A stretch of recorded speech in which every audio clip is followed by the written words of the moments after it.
Boom, this hangout on air is live. Live. There we go. Still says here on the tab that this event will begin in a few moments. Oh, now it says live. No, it's live now. Yeah, but it's behind, Scott. Yeah. Okay, so welcome to Sega Sessions for the month of July. Hope everyone is well. We're currently joined by myself, Sega Saturn lad Scott, and obviously Pete on a retro tip. And our special guest this month is none other than Mr. TootyUk. Boom. And now we've dropped out. We dropped out. Why have we dropped out? What are you Well, I'm saying? not dropped out on the Google Hangout. I can see you. No, we're live. It's fine. Am I still live? Yeah, don't worry. Don't worry, just assume it's all going fine. Okay. It says we're live. How's it going, Stu? All right. Yeah, Nice to be here. Good to have you on. Yeah, good to have you on, mate. Yeah, definitely good. Yeah, we are definitely live, chaps. So, yeah, good to have you on, Stu. Pleasure. Live from the blast furnace.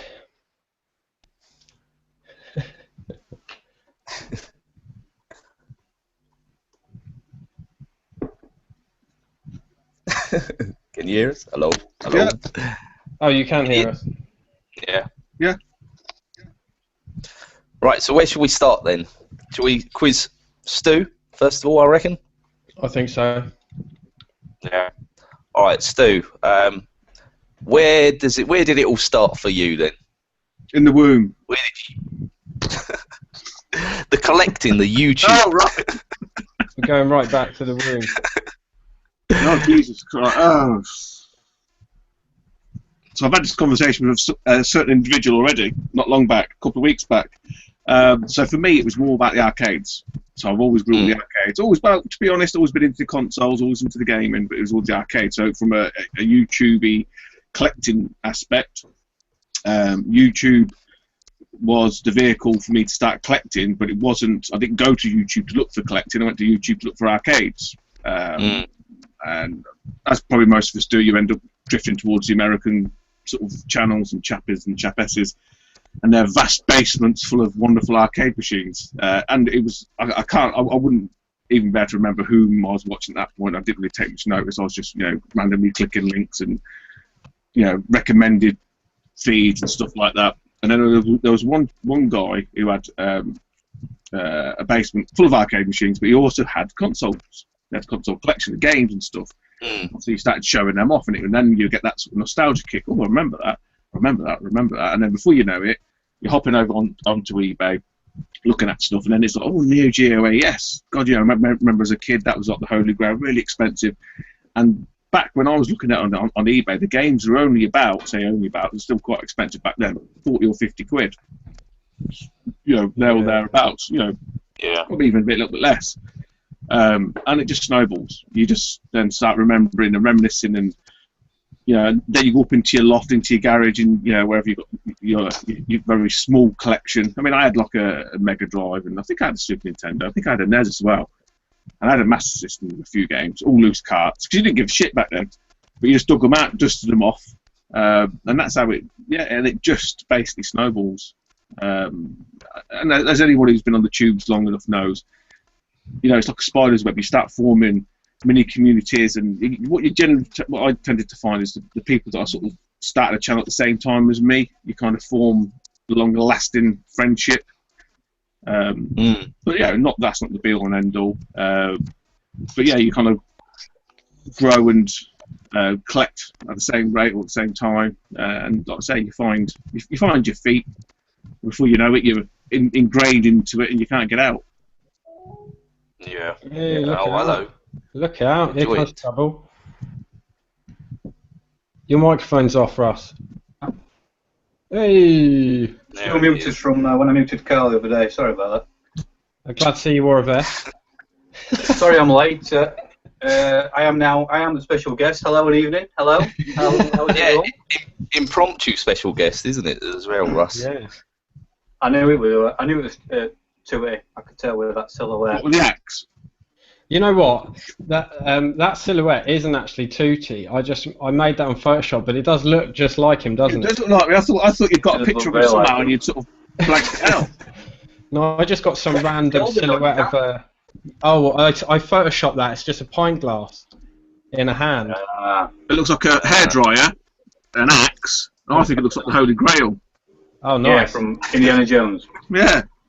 You have chosen poorly. Yeah, I'm going now. Then. Well, I'm just going to quickly go to the comments. Hello, Russ. Welcome, Russ. First comment is from Russ saying, I bloody knew it was him. So I think There we go. we kept you on pretty poorly, Yeah, Stu. I'll quizzing. Gashead Steve. Hello, Steve. Saying, worst kept secret ever. Steve, Ali Sniggerfreak saying he's newly subbed. He never knew about this channel. And he says Vesto Vision all round. Yeah, it's too hot. I don't know how it is for you guys. Blasto Vision. Oh, I'm actually Yeah. Blasto best. Vision, yeah. Best. I'll tell you what, it's so hot where I am, sat in my dining room. Stew must be like 1,000 times hotter, like the surface of the sun in there. Jesus Christ. Soulfunk Retro, Matt, hello all. Hello, Matt. I'm at. Carl Woodley 37, the comments master, sup my G's. Some kind Carl. of street slang that they use up north, I assume.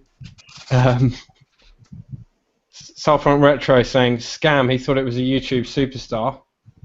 Yeah, don't blame him. Been ripped off. Who else we got? Lee Retro Gamer Addict sat here with a pint watching Sega Sessions live. How things have changed. He used to spend his Friday night downtown with a pint and some birds. Some birds? Sat walking around the park with the pint, feeding the birds. He used to do on Yeah, a Friday. Woodland says Bruce Willis. He's a big fan. So there you go. Rocking the vest. Yeah, well, Bruce Willis is here tonight.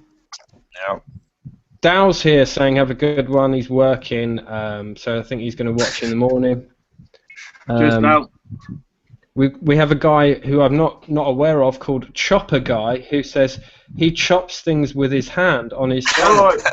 He popped up on one of my GRSs overnight. Oh, did he? Yeah, and he said exactly the same. So is that his game then, chopping things? Should we I have a want to look? check his channel out now. I'm Yeah, interested. should we have a Like look? him, Chopper Guy. Can I just say the general census was that it was Dahl on the Retro Godfather What, Chopper going to Guy? be the special guest. Oh, really? I've seen Dal in the shower. I'm not surprised. Oh my God, he No. his whole channel is karate chopping with his hands, just random stuff like steak, kitchen roll, spinach. It actually looks brilliant. He's got some of his videos have got more fucking views than mine. There you go then. Good a shout out. Yeah. So anybody watching, check out Chopper Guy. We've got Pat in the old username here saying good evening. Good evening, Pat. Pat.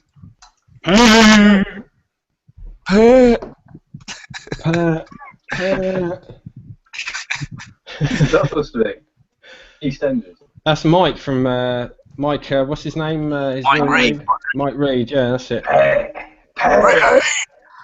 you plonker.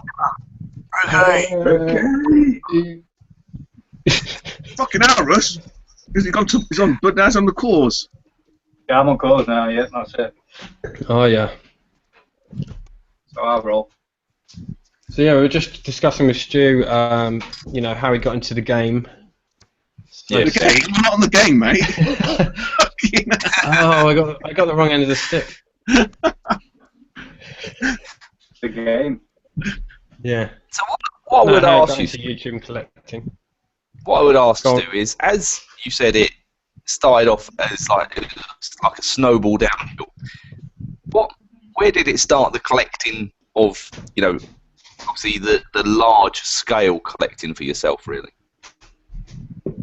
I just think it's an evolution. Mm. That you either evolve or you devolve. So some people will, as we know, and I don't have a problem with this. People go a bit batshit crazy and they buy everything, and you know, and they just go like £1 PS2 game, blah blah blah, and they go absolutely nuts. and they hoard everything. And I don't really see that problem. I just see that as them finding their feet. Some people then go, actually, you know what? I don't really want all this shit. It's not really my thing. I quite like the GameCube. I quite like the Sega Saturn. I quite like actually Japanese bloody MSX computers or something. And then that's what I'm saying. Then you start evolving your collection.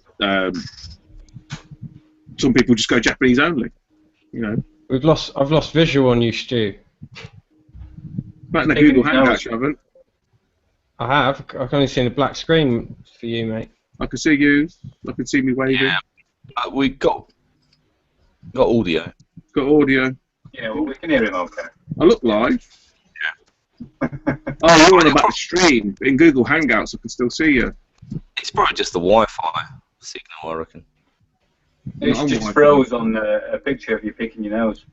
It is actually, yeah. Nice.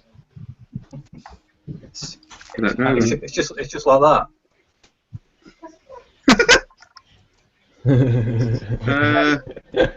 Can I change? Can't change it. You can just pop your profile picture on. Might be easier then. I'll just go to comments while we have technical difficulties. Jim Bob is here. Evening, sexy boys. Panini Football. Matt, is it? Die Hard or Look Who's Talking. Any old username says twat lol, which is appropriate. Sean Horatio Van Basten, good evening. Hello, Sean.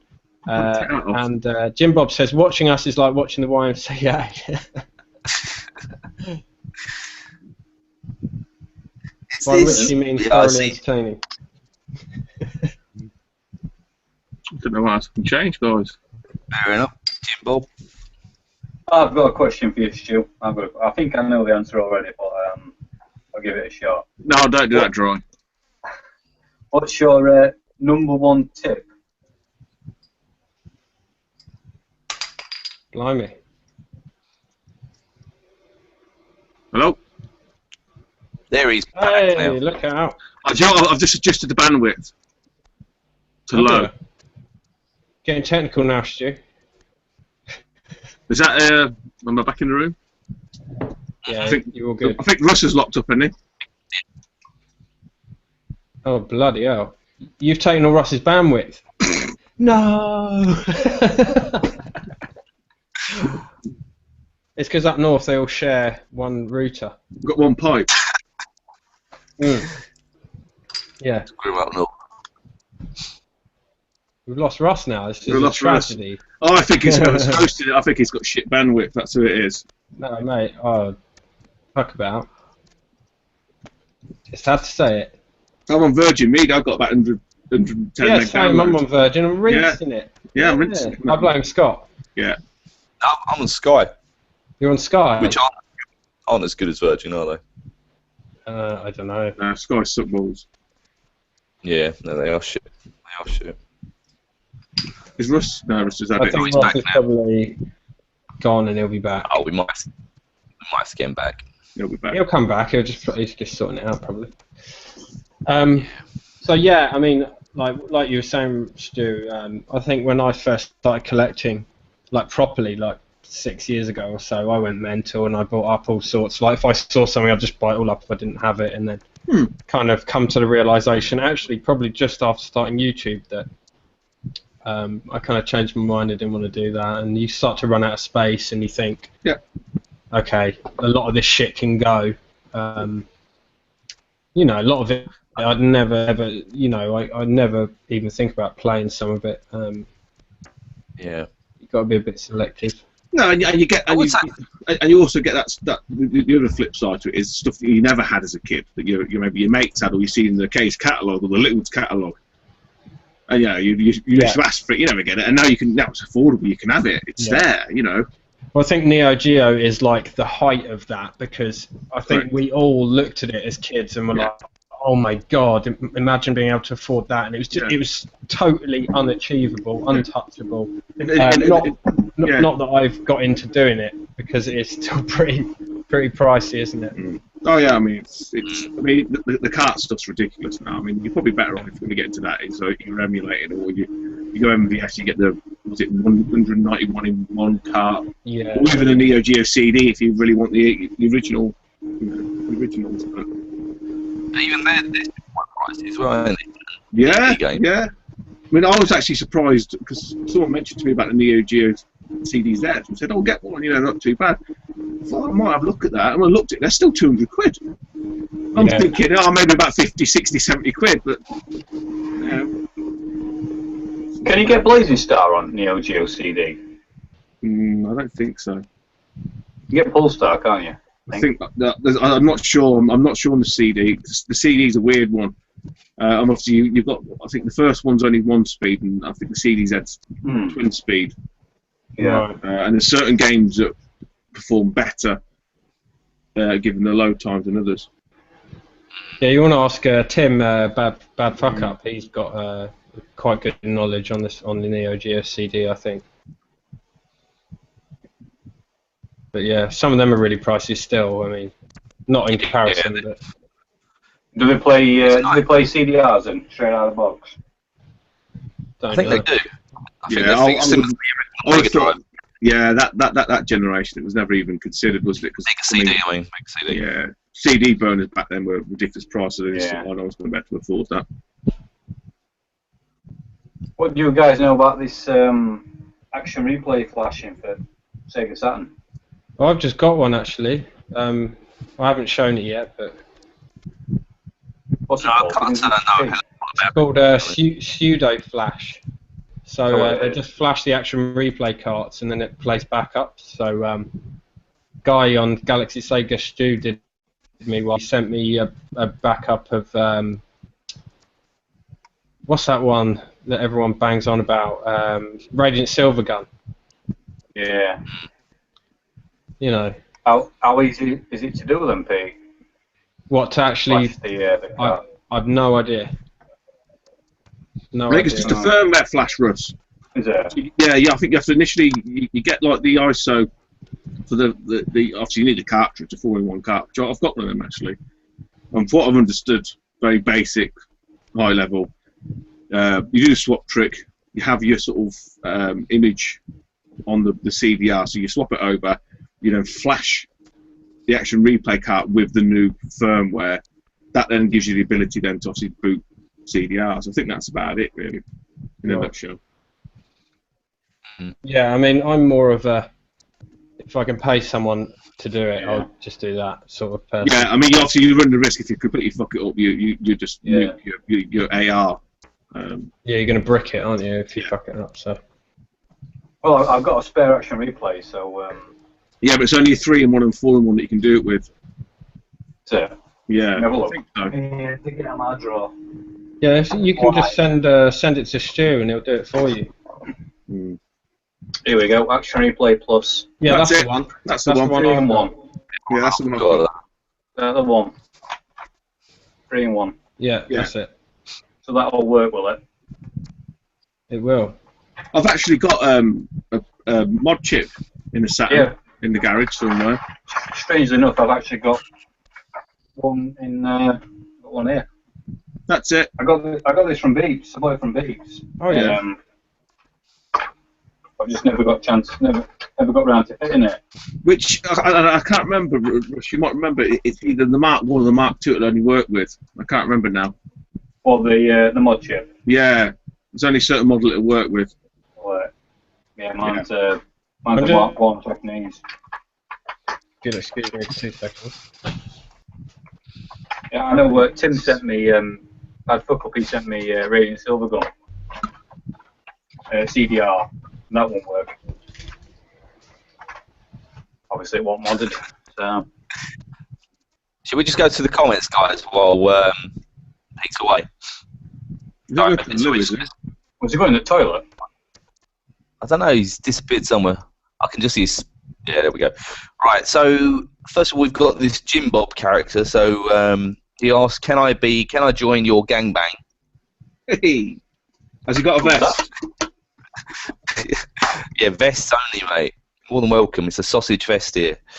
So Pat, any old name, I agree with Stu in regards with collecting. I'm happy with my hard drives. King Arthur says hi all. Horatio Van Basten, no blazing start on the Neo Geo CD. No. Yeah, I thought that. We're joined by another YouTube legend, Jay Cybersnake. So, good evening, lads. Polestar on the Neo Geo CD. Yeah. Evening, Jay. Hey, mate. And then we come back to Pat again. Neo Geo CD is painful, full of loading times. Mm-hmm. And then there's certain games that do perform okay, so I'm led to believe. Yeah, I suppose it just depends on the size of the data. Obviously. Yeah, exactly. Whether the loading level. I mean, obviously, you think the original Metal Slug, even on the Saturn, still takes quite some time to load. So what that would be like on the CD must be horrendous. A good couple of minutes, I'd reckon.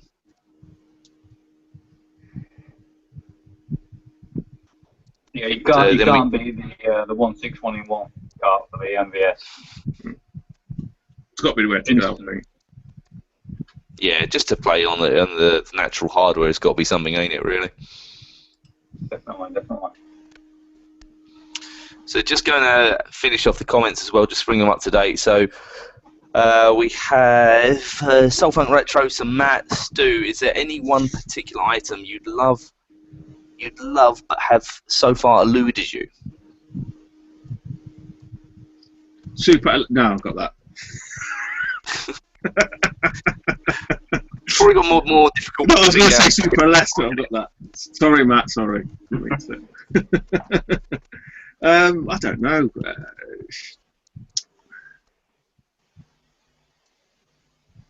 Nothing that would jump out at me at the minute. I must admit, there's nothing that I'm sort of pining for. I've even got a lot of the stuff loose cart. I mean, yeah, it's nice to get stuff boxed, but it's not the be all and end all. No, I don't think so. Not little things like I wouldn't mind Zelda 1 and 2 box on the NES and stuff like that. But yeah. No, I mean a lot of the stuff that I had sort of back in the day, as we always refer to it, I've managed to reclaim, like NTSC Zelda, Final Fantasy 3, and all that kind of RPG stuff. So yeah, I'm at that stage now where I'm just sort of picking and choosing, ducking and diving, little bits and bobs here and there, you know. But nothing. There's no grail item that I'm looking to source. You don't fancy getting some arcade machines at some point, or is that just space? I ain't got the space. I mean, I'd love to. I'd love to have a main handicap. I've said that all along. If I had space, I'd be happy with that, and that'd be enough as well. I mean, hands down to like Craig's here again.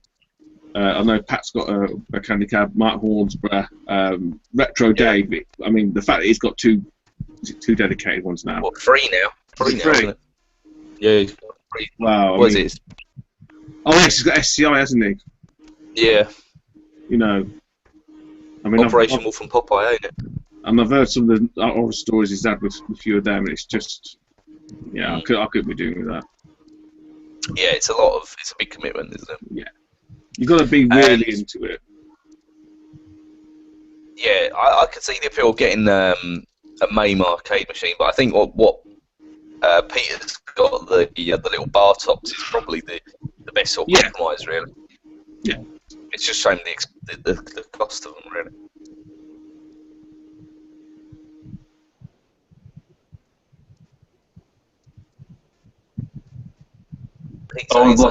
We've lost sound from Pete. Yeah, Pete, check your mic, mate.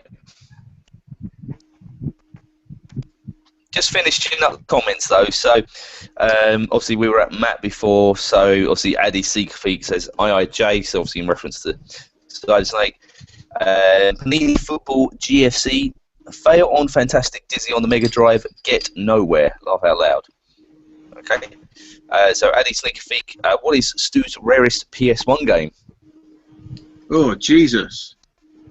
I've got Vib Ribbon. Or Suikoden? I haven't got any Suikodens. I've got Vib Ribbon. Yeah. I haven't got. I don't think I've got any. I haven't got any of the Tombies. They're not rare. They're fun. That's not rare. Just expensive. Yeah, I've got a lot of sort of mid-range, your sort of £30–40 games. Nothing that started topping out at that £100 mark. It's interesting I haven't got Castlevania Symphony of Night or anything like that. No. It's interesting you said about Final Fantasy, Stu. That was the first trade I did with yourself, and that was Final Fantasy Tactics for I think it was Banjo-Kazooie. Do you remember? Oh yeah. Yeah, I think I'd only been on YouTube for a couple of months or so, but yeah, I do remember that very, very well.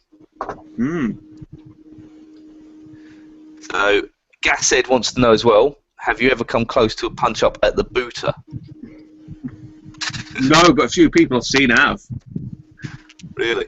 Yeah. There's been, especially the mobile phone people, and the music people, the guitar people. And it sounds bizarre, but you get these people into musical instruments. Got the guitars, got the instruments, and some, I can't remember what it is, either a guitar case or a trumpet or something like that. And there's big fisticuffs. I'm surprised the vinyl gang hasn't kicked off, but they seem to be more disciplined. Yeah. Got any vinyl, mate? They're alright, actually. Do you find that you have certain gangs then patrolling around these? Yeah. And anybody who inhabits a car boot over enough time, you see pockets of people, and you know who's looking for what.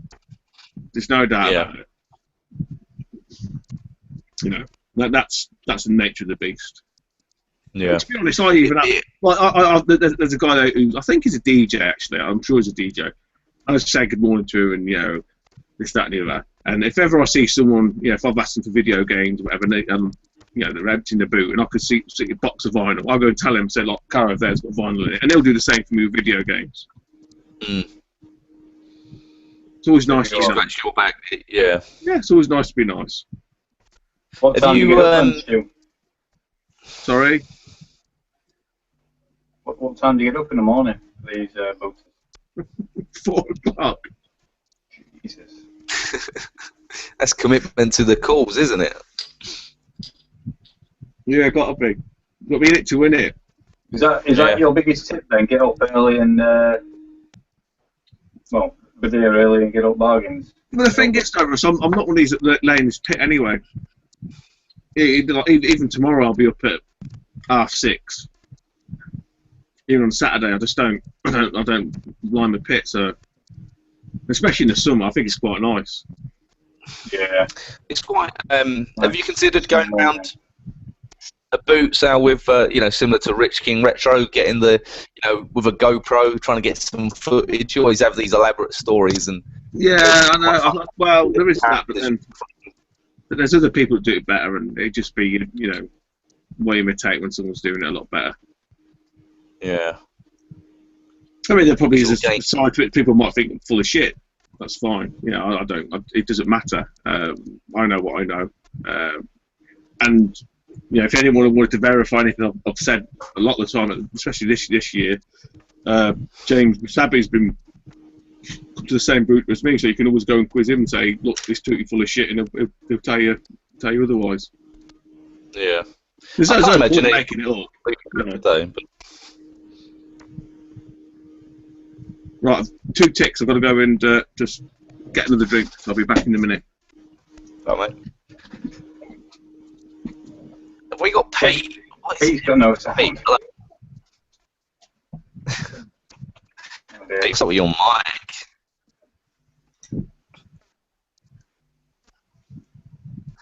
The technical problems throughout the stream so far. That's the trouble with live streaming now, unfortunately.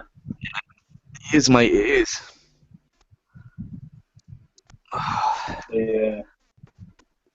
Let's have a look. Can you hear me now? I can hear you now. That's it, mate. Yeah, halfway through the stream, it just changed my settings to be some other microphone, not my Rode. What the fuck, man? Sorry, guys. No problem, mate. No problem. Yeah, Jesus. Yeah, I mean, I don't get up quite at 4 AM, but I get up at like 5 if I'm going to the car boot. Because if you turn up at the car boot at like 7, it's done. Do you know what I mean? You see people leaving with like loads of stuff, and you're like, fuck. Yeah, you've definitely got to get up early to make the most of it. Definitely. You do, definitely. but then I mean, I do get there early, like super early, like 5:30, 6 o'clock. But then at the same time, I'm not one of these people who's willing to fight to get stuff. I'm not going to like start dragging stuff out of someone's boot while they're fucking. You know, you see all sorts. So I know Stu's the same. He's not like, and you know, like you see some fucking animals at these car boots. You know, so fuck. Yeah, I mean, off the back of that, the one that I tend to gravitate towards is quite a nice chilled car boot. You know, a family car boot, if you like. There's one, you know, not too far away, which is they're just fucking savages. And I've been to that one when mine hasn't been on, and people have just literally opened the boot and they're pulling stuff out the back of the guy's boot. And they can't.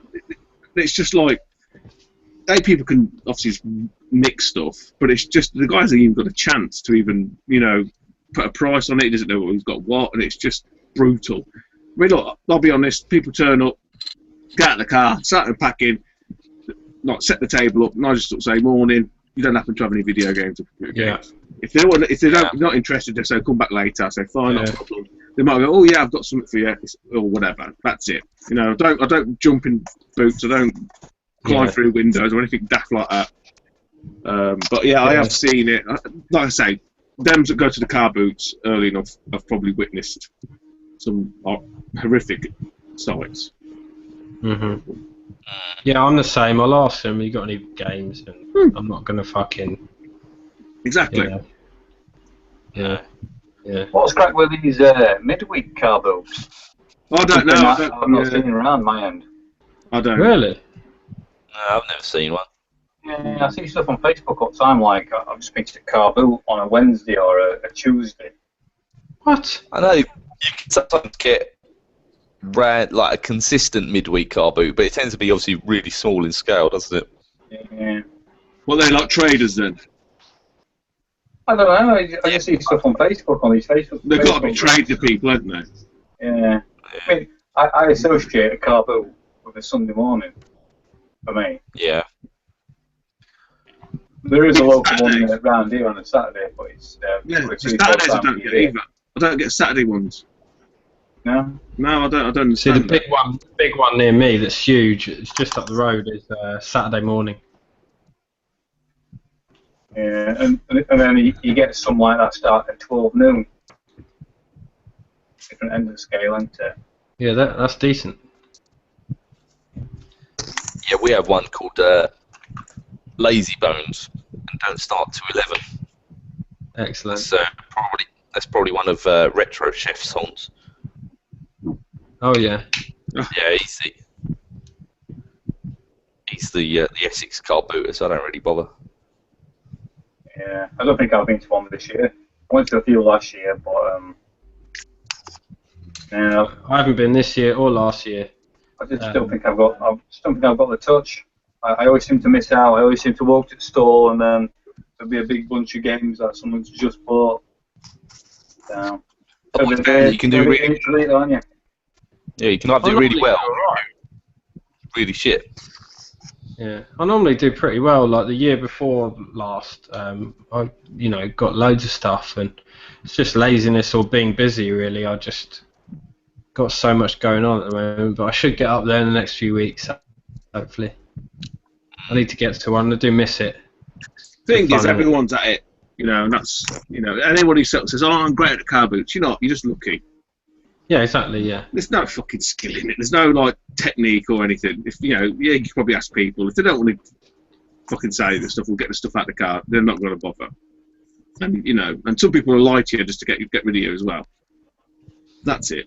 And and what you've got to remember is you can't be at all places at the same time. So you're going to miss out on stuff. And that's just. Do you think car boots have come back a bit? I know, like probably 10 years ago, they went down. Well, the one I used to go to all the time, it really went downhill. But I put that down to eBay. Since eBay have slowly put the fees up and the prices. I think you're right, Russ. Yeah. All bollocks. I've signed. Well, the last couple of car books I've been to over like 18 months or so, they've really come back on home. Do you think that's down to eBay being a bit greedy? And I know Gumtree they've taken a bit of market, haven't they? I know you used to use Gumtree, but it's not too bad around here. You get some good bargains, and it's good for selling on Gumtree as well. Well, it's like Stu always says, like there is stuff out there. It's just being in the right place at the right time, isn't it? Yeah. Same charity shops, though, ain't it? Same charity shops. Yeah. I've always found before, and I've always said it, that if you go to the small, independent, local charities, they're the ones that you'll pick up the bargains. But if you go to the British Heart Foundation, Oxfam. I went to an Oxfam a couple of months ago, and they had an original Wii. They had one of the Zeldas, Mario Party, and obviously just the generic shovelware. They had 2 Wii remotes, 2 nunchucks, and that was it. And they wanted 90 quid for it. And it's like, where the fuck are they getting their prices from? Where the fuck are you getting 90 quid from? Even if you look on eBay, you see that thing's worth 50 quid. Yeah. Yeah, they're fucking just as bad sometimes. I know they're a business and they've got to make money for whatever cause, but... No, you know, I see. I've got a different view on charity shops. I said this before, and I know a lot of the old I think jobs I'd probably work there and stuff like that. And the staff are fucking literally taking the piss out of. They're paid next to now. They see all these big guys turn up in the Jags. They're told they've got to make this much money, that much money. They've got reduced rates. The stock's for free. They're charging RIP. I mean, I've heard people. I've been in the shop and people sort of said, "Oh, there's been like a blouse, whatever woman's buying. It's from fucking Primark. They're charging more than Primark sell it for. Stuff like that. And it's just like fucking hell, guys. And their thing on the books. So their thing on books is, because my daughter loves reading. Their thing on books is they look inside the sleeve and they half the RIP. So that's not even right. I mean, I could go to one, like Scott says, an independent one, which is like mental health, whatever, and it's like 3 books for £1, and that's how you make. That's how they make the money. I mean, I've gone into the British Heart Foundation. It's the same shit, sat on the shelves because no one's buying it. Yeah. But the thing is, what you've got to remember is a lot of staff don't actually dictate what stuff gets sold for. They've got it's like a car, like a book, like what do they call it, a book list or whatever, and that's what they have to go by. It's just. Again, I went in British Heart Foundation. They've had this. They've had TootyUk Grid or Grid 3. I think it was for the PS3. I think it was Grid 2 or something. But they've had it for $7.99, and it's literally been in there for 6 months. Yep. It's like, who's going to pay $7.99 for a game that's probably £5 in CEX? Yeah. It's I know they can't be an encyclopedic. They can't have an encyclopedic knowledge of everything that they sell, but a bit of common wouldn't go amiss sometimes. Yeah, I mean, I spoke to a guy who was working in, I think it was air ambulance, and I got to know him and stuff like that. And he was the guy. He was their computer guy, the gaming guy. And I sort of said to him about some of the prices. He goes, "Oh, I sort of tend to go on eBay, this, that, and the other, and whatnot." I got sort of chatting to him. But then what he was doing, he was getting bored because he couldn't be bothered, and he was just putting random prices on stuff. I said, "Look, why don't you just standardise your pricing, like £2.50 an Xbox game?" He said, "Yeah, you might get one. You put £2.50 on, it might be £7.50. But you might get one. You put £1. Yeah, it's worth £1, and you've got £2.50 on. Someone might buy it. It's going to even itself out. But if you start putting stuff that high, people ain't going to fucking bother." Yeah. And I think it's that whole thing, and what I don't get with them a little bit with charity shops is everyone goes to a charity shop for a bargain. They're not going there to buy retail, and they seem to forget that. Yeah. Because as Scott says, they're being treated as a business. They're a fucking charity. Your stuff's for free. Surely you've got that for next to fuck all. Even if you make £1 on it, that's £1 more than you would have had anyway. And I know another thing is, all the gentlemen here work and earn a living, and I wouldn't say that we're on the breadline, any of us, but there are people that are going to charity stores for specific need. So if you've got to clothe a young child, they're looking for the clothes for a young child. They're not going to play something that's more expensive than, like you say, in Primark. And Hang on a sec, guys. It's odd sometimes. Yeah. I'm just going to go to the comments, just catch up a bit. Yeah, go for it. Yeah. So Pat is saying that people run around the car boots with pitchforks down there, which doesn't surprise me. Down in Devon, ain't it? Load of rednecks down there, yeah. Oh, sorry about that. Gus said Steve said he's off to Denham tomorrow. The car boot, that's Denham. It's like 5 minutes drive up. It's actually on this road pretty much that I live on. Get there before him. But yeah, I don't think I'm going to go tomorrow because I need my beauty sleep. And I'm off on holiday on Monday and I can't be dealing with a load of stuff. Where are you going? Just in England, just Herefordshire, staying in a little cabin with a hot tub and stuff, and take my telescope there, be in the middle of nowhere. Lovely. Take your Dreamcast. Yeah. That's it. This guy's sock full of cheesy love. Oh, yeah. Nice. Yeah, he's saying something about a statue, and he keeps banging on about it. I've no idea what he's on about because nobody has a statue in the background. Statue. Few people saying that Stu must be roasting, which I'm sure he is. Mm.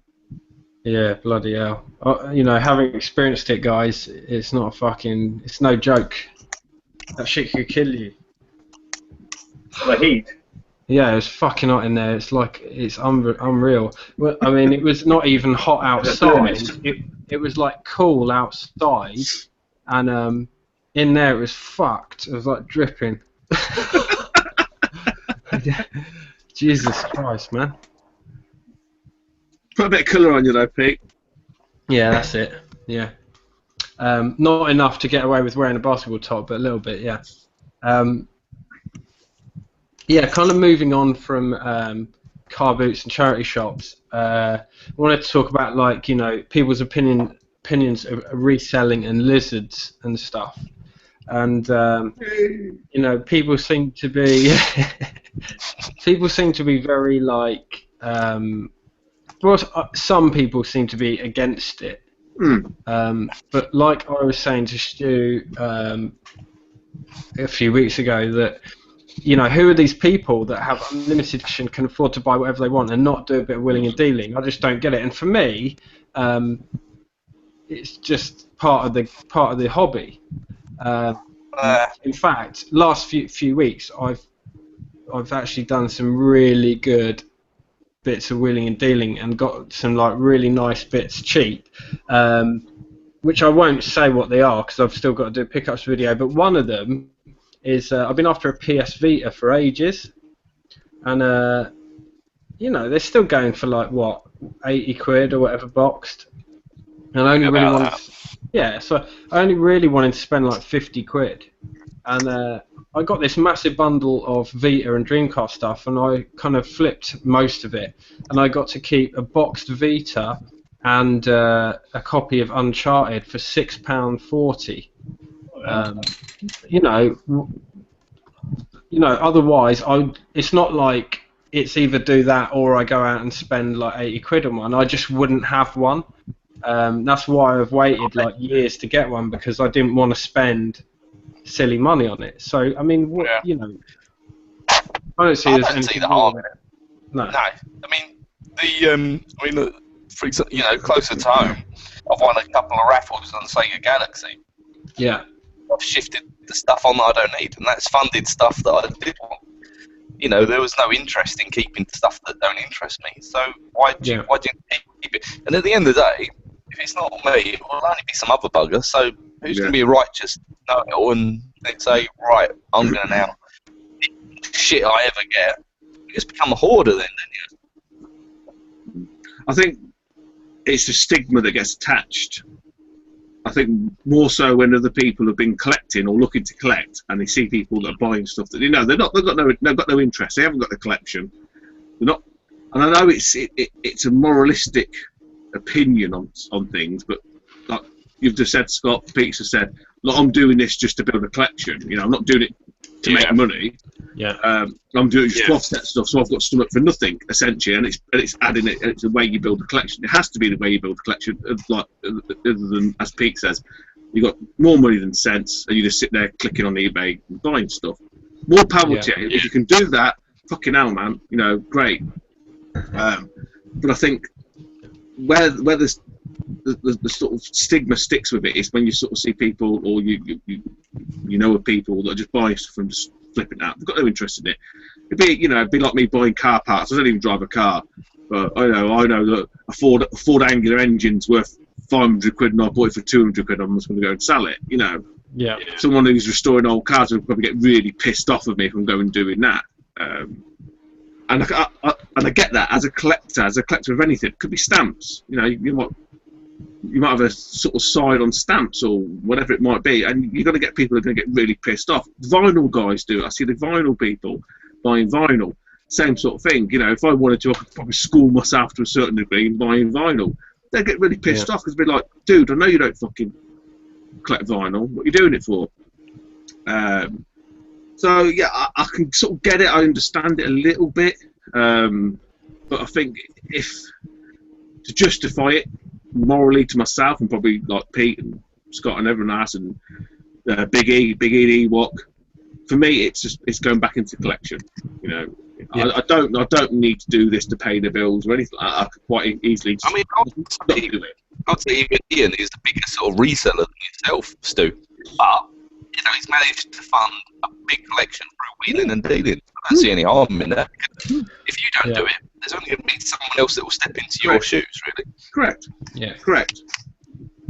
Yeah, I mean, you know, and the flip side to it is, we as fellow tubers probably get to experience that and see, you know. I mean, I don't collect PS3, but I'm pretty sure there's a few obscure things that he's pointed out to me that may have stuck. I think with one of the dance games, I would never even consider like seeing at the car boot.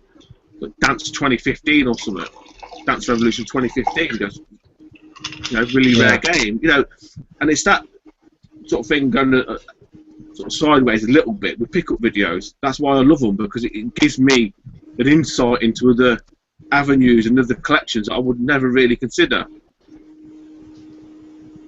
Yeah, I mean, loads of my collection I've funded through doing that. Loads of my full Dreamcast set came from doing that. In fact, 99 times out of 100, when I see people not doing that and doing what you said, look, just clicking on eBay, going mad, 99 times out of 100 they burn out and they realise, fuck, I've gone over. Yeah. And then they stop and they don't make it. Whereas if you take your time and you're sensible, you get there. I'm sure a lot of your, in fact I know, a lot of your GameCube collection, Stu, is like flip stuff for credit, get maybe some bits that you can't find elsewhere on CEX with the credit, bam, full set. Indeed. That is, and there's another set that's going to be funded by CEX. Oh, nice. Another full set? Maybe. Oh, fuck me. Maybe. What's that, Wii U full set? No. It's new. It's new and updated on CEX's website. Oh, okay, yeah. You know what I'm on about? Yeah. Fuck your Engage.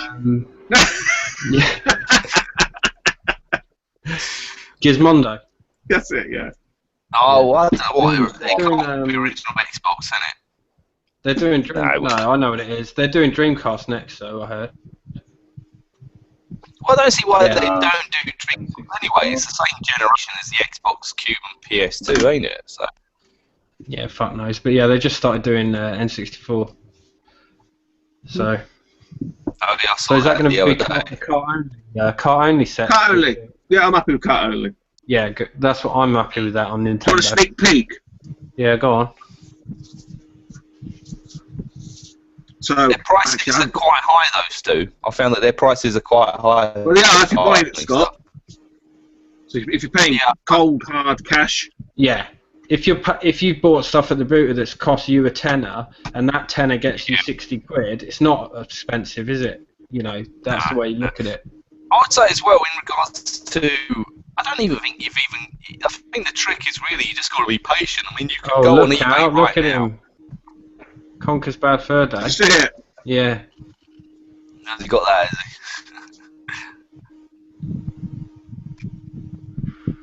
Oh, nice. Dirty boy. But what I was saying is, I think you've just literally got to be page, and I think you can bid on any bundle on eBay, get it for a decent price, as long as it's, you know, half decent stuff. Keep 1 or 2 games and shift the rest on, and you probably find yourself you've only spent a tenner or less. Yeah, I'm always looking for bundles. That's my thing, bundles. Yeah. You're the bundle master. Yeah, I just flipped a massive Mega Drive Mega CD bundle, and I got a ton of Mega CD games out of it. It's, you know, why not? Why not? Definitely. But the thing is, right, I tell you, one thing I will say is, like, whenever I'm going to pick up a bundle, I look at the pictures and I make a spreadsheet instantly, because I love making spreadsheets. And I make a spreadsheet and I work out, right, what is the absolute minimum, if everything goes, like, worst case, the minimum I'm going to get for this game. So I price the games up at, like, fuck all, like 2-3 quid if they're cheap. You know, like the lowest eBay sold price and then maybe a bit less. So that's like the worst case scenario. I'm going to make that money, and I'll work out how much it is and work out what I want to keep, and then how much is that going to cost me after I flip everything. So, like, you know, that's just a good way to do it. But so then I'm selling the stuff cheap, like way cheaper than the cheapest sold prices on eBay. So I get the bundles and I'm selling them at like loads of money. I sell them for like next to nothing, and then I know I'm going to make the money anyway because I've got my spreadsheet, and then whatever I wanted to keep cost me like little or nothing. You know, it's a good way to do it. And like I said, I got like a stack of Mega CD games for like very little, 10-20 quid or something. Awesome. You can't go wrong, can you? Yeah. Way to do it, innit? Good idea, that spreadsheet. You up? Good idea with spreadsheet. Yeah, I mean, honestly, I've got spreadsheets for everything. Like, Bit hard to do for me at the car boot though. Hang on. Just let me get my phone. Just... Right, wait. Well, I know, obviously, on the fly. Yeah, and that's the thing. See, this is the thing with the booter as well. You'll get people out, and it's really, I know it shouldn't do, but I just think if you're in, you know, a certain into a certain sort of item or collection or whatever, you should know what you're doing. And the fuckers that stand there, punch your stuff in and start scanning stuff. I've said this before in videos. If I was a fan, I'd be like, well, as soon as he asks me how much that is, I'm going to fucking double what I was asking for anyway, because you're pissing me right off doing that. Yeah. I know what you're buying or you don't. And that's why, even at, you know, at the booters, as soon as someone says a certain price, my money's out straight away. I don't fuck about. Yeah. If I don't buy it, some other couple will dive in before me. Yeah. Yeah, I mean, like at the car boot though, how often are you buying like a load of stuff off one person? I've done it a few times, and I've seen it, and I've missed out 1 or 2 times as well by not being probably proactive enough in just getting in there and chucking the price at it. Because, like I say, if someone's got first dibs, I'll just stand back and, you know, let them do what they've got to do. But they stand there then with the phone, and I'm thinking, I should say something. I should just like literally just say, like, I'll tell you what, I'll give you X, Y, or Z. Yeah, you live and you learn. But yeah, I mean, what you do, Pete, and stuff, that's, you know, especially if you're buying bundles. And the thing is, though, I think you've got to have the collateral. You do, oh yeah. To invest, and you've got to be willing to probably, at a certain degree, be willing to lose a little bit of money potentially if it doesn't pan out. In fact, like the other Russell's gone. We're saving for a wedding at the moment, and the other day the missus is like, "Oh, have you put your money in the?" Who's like, wedding you saving for? Yeah, I haven't met her yet. No.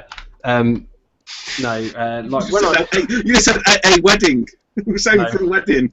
for me and the missus. Oh, right. And when you know, when the money comes in on payday, I put a certain amount in the savings, which she controls. Like, I don't want any access to that. But yeah, she said, "Oh, have you put the money in savings?" And I haven't, because I've got like 500 quid tied up. But you've got it in collateral. Yeah, exactly. Yeah, and I was like, it'll go in a bit. It's just tied up in stuff, but. Yeah, you do need a bit of that cash. Have you checked that account? There's no shoes or handbags being delivered, is there? Yeah. Saying that though, Stu, I mean, on an average day, what do you normally take with you to the booter? I mean, do you think, right? I mean, for me, yeah, I know. Yeah, I know what you're saying. Yeah, So for me to be a little bit comfortable, it does sound quite excessive. Probably about a ton. See, you say it's excessive, but I always take 200 quid. Do you? See, that's way more than I can even. Just in case. Yeah. And I never spend it. No. Never spend it, but just in You case. never know, though, Pete. I tell you what, the worst feeling I've ever had, I shit you not, is at the boot when I've spent up and I've got like 3/4 of the way around. That's the worst gut wrench. And that happened to me once where I'd gone round, bought up what I thought, went back round a second time, and there was a guy there with a load of Super Famicom, like Japanese Famicom games, and I had no money to buy them. Yeah. I was That's what I don't want to happen. absolutely destroyed. Yeah. That's why I take the money. It's not because I'm gonna spend 200 quid. It's so that just in case something mental happens, I want that backup. You see that near. I'd love to do that. Yeah. I mean, I can't. Yeah, well, I potentially- can only afford to do that. Like at the start of the month. Yeah. Don't get me wrong. I haven't got like money to chuck about, but at the start of the month, I've got money, and I know that essentially I'm going to make some of it back. I can, outlay that money, sort of thing. Each time though, do you, Stu? Say again, mate. So I don't suppose you get through a ton each time though, do you? Oh, no. I mean, what, 60 quid? Depends, like, did I put that video up where I bought the Saturn for 30 quid? Yeah, that was one. So, that's a fair old wedge out of it. Yeah. But usually, I mean, your angle, like Pete sort of said, it's there as a just in case. I bought 50 quid lots, but the good thing is I've not bought anything else before it. That's near enough clean me out kind of thing. But I knew I've got collateral in there, I've got something in there, and I'm going to get my money back. So it all goes into this same big dirty car boot, game buying pot that I just use as my little sort of means to do what I do. Yeah, that's all it is. It's How does your missus feel about your collection? Hoarder. Your substantial collection? Hoarder. She doesn't like it. Fucking hoarder. But the thing is, so I'm out in the conservatory, so it's either too hot or it's too cold. Because it's kind of exposed to the elements somewhat, spiders come in here, so she hates spiders, she ain't going to come in here, she's never going to do anything here.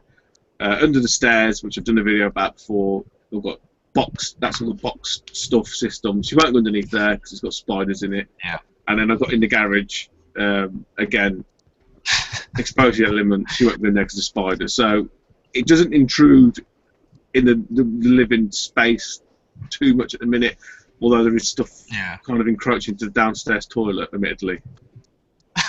Yeah. So I probably, but the good thing is actually a little bit of a shout out, a little bit of a promo. South Yorkshire Retro Gaming Event. I think it's South Yorkshire. Me and James are gonna have a little stall there. I think it's South Yorkshire Retro Gaming Event. So hopefully I'll be able to shift some on tat up there. Lizard Retro. I've actually said to him, because I think it's a little bit smaller than some of the other stalls, some of the other events. I said, can you put me down as Lizard Retro? Excellent. That's brilliant. Yeah, I know what you mean, like taking over the house, especially if you're buying stuff to move on. Luckily, like my office kind of desk area is like my flipping area, so like around my desk is like hundreds of fucking games and just boxes and packing tape and bubble wrap, and my boss jokes and he calls it I was going to say, did you make it home or not? Because I know that you had some grief, didn't you, at work from the post guy. Yeah, the postman, he fucking hates me, man. He comes in, he gives me evil. He's like, another one for you. Yeah, I'm gonna fucking throw it on the floor and smash it. You can't. He just fucking. But your boss allows you to keep your stuff at the office. Yeah, so like round my desk, this week was like a load of Mega Drive, Mega CD, Dreamcast stuff, just all boxed up, and then there's all my packing stuff and my tape. And my boss jokes and he calls it Armour Trading Co. And he came in this morning because we start at 9, and I got to work at 8:30, and I started boxing some stuff up to post. And he comes in and he goes, "Fucking hell, Armour Trading Co. starts before we do."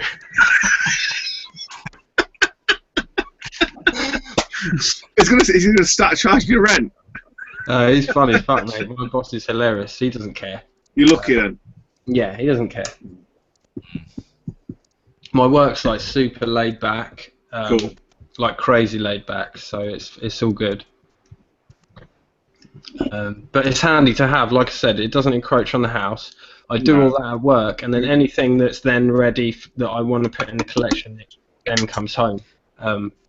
Rather than having all that shit going on back here. Yeah, I mean, it's like I think someone mentioned before. I think Scott mentioned it. You get to that point where it's either money or space that cripple you. That's it. there's no in between. Yeah. You know. Yeah. See, the unfortunate thing for me is I haven't actually really got a set space that I can just play games apart from just the front room. And we've got a built-in garage into our house, and it's actually more like a convention, really. So the long-term plan is to try and hopefully turn that into a spare room. Mm-hmm. And it's sort of big enough that you could partition into two, effectively like a games room, potentially just like a little office, really. But obviously it's money and everything, isn't it? I mean, what does $5-6 grand, convert a garage, redo the electrics, get some insulation, get rid of the garage door, put some double glazing in, you know, it's going to cost like a couple of grand. But until that happens, yeah, unfortunately, I'm going to have to make do with the front room, really.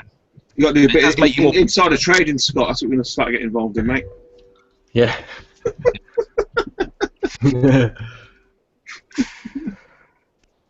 But it does make you more particular about what systems you get out at any one time, really. Yeah. That's why I was considering the Retron 5. That's why, obviously, with this new NES, everyone's fucking wanking over it. But oh, fuck. I'd rather spend money on a Retron 5. I know, obviously, they haven't got the preloaded games, but it's effectively just the same thing, just in a different skin, ain't it? Well, I don't get this NES Mini thing. People are dribbling at the dick over it, but it's like stuff like the Nvidia Shield TV or even the Ouya or whatever, any like Android or similar device. That's all that, doesn't it? Right. Yeah, it does all that, and you've got everything. Yeah. What I would say is, I mean, I know what you're saying, and what you got, and I watched a very good video, and I some people, I think it's Marmite, Pat the NES Punk, he does the completely pointless podcast or something. Go and watch that about the NES Mini. Because Ian from Luna Games make very good points, and essentially and I think it's Nintendo's intention is it's not for collectors.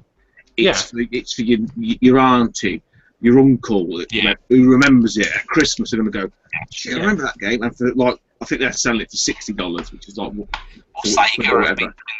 Years, ain't they? Though Sega. But the difference is, though, Scott, what you're going to get with that, and I've pre-ordered it. Fucking make no bones about it. Is you've got that Nintendo style of quality. Yeah. You know, in terms of like some of those, like the AT games who've done some of the Sega stuff. I know the emulation is a bit flaky. The audio's been a bit shit. It's all via fucking composite. This is HDMI. It's Nintendo products. Fuck me. I mean, you know, I think they priced it up for all the games. If you were to buy NES, all the games and the controller, I think they said $350. So it's about 300 quid's worth of kit, clobber for worth what 40 quid or whatever, 50 quid. And an interesting point is that the target market that it's not collectors. It's not collectors. Yeah, and they're not going to be particularly clued up on the emulation no, you know, that sort of thing, are they? They're just going to think, oh, it's all built in. You know, they don't care if it's running on an Android or if it's the sound's a bit different to the natural audio. They're just thinking. Remember, and it's got save states as well. I think what they've done, they've actually enhanced the emulation. I believe, again, I'm no expert, but I believe it's based on the Virtual Console technology. But I don't know if I remember them saying that they've included save states in some of the games, like Castlevania, where you wouldn't normally have a save state. It's actually a save state, like the end of the level. You can tell the way they're marketing it that it's aimed not at collectors, like you say, because there was some advert someone posted to Reddit, and it was saying something like, you know, relive the classic NES that you had as a kid, and people were commenting, what the fuck, I never stopped reliving it, I've, you know, been playing NES for 30 years, and so, well, it's not for you, you've got a fucking NES, it's not for me. You know, it's for people who look at it and go, oh yeah, the NES, and they just remember the NES rather than it's in the forefront Well, of there'll your be memory. Toys R Us. There'll be Toys R Us with the missus looking for shopping for the kids at Christmas. Yeah. You know, buying like fucking Power Rangers, latest, and the bloke will turn around and goes, "Oh bloody hell, the NES! I remember that." Yeah, and it'd be like 40 quid. I will chuck it in there. Yeah. Well, saying that Mega Drive was one of the best-selling things at Christmas, wasn't it? Apparently, they've sold over 1 million units. Yeah. So there's clearly some. There's a market. Yeah, and obviously the fact that it plays a Mega Drive carts as well is quite a nifty little sort of like quality, really. But it certainly looks nice, obviously, with the sort of the Aesthetics. Yeah, it looks nice. It looks like the packaging and. Well, I need a toilet break. Cool. I'm going to go to the comments, Scott. Go. Because we're a bit behind on the comments. So Lee Retro Gamer Addict, going back to sort of the reselling chat, he says all the hardware he buys on eBay he gets for free. They all come with a stack of games which he sells on, and then he gets the hardware for nothing because he's more of a sort of hardware guy, isn't he? Yeah. Steve Retro on Limb saying Tooty takes his huge bag of games like the Repro Man. And his wife, she asks no questions, he tells her no lies, which is very much my philosophy.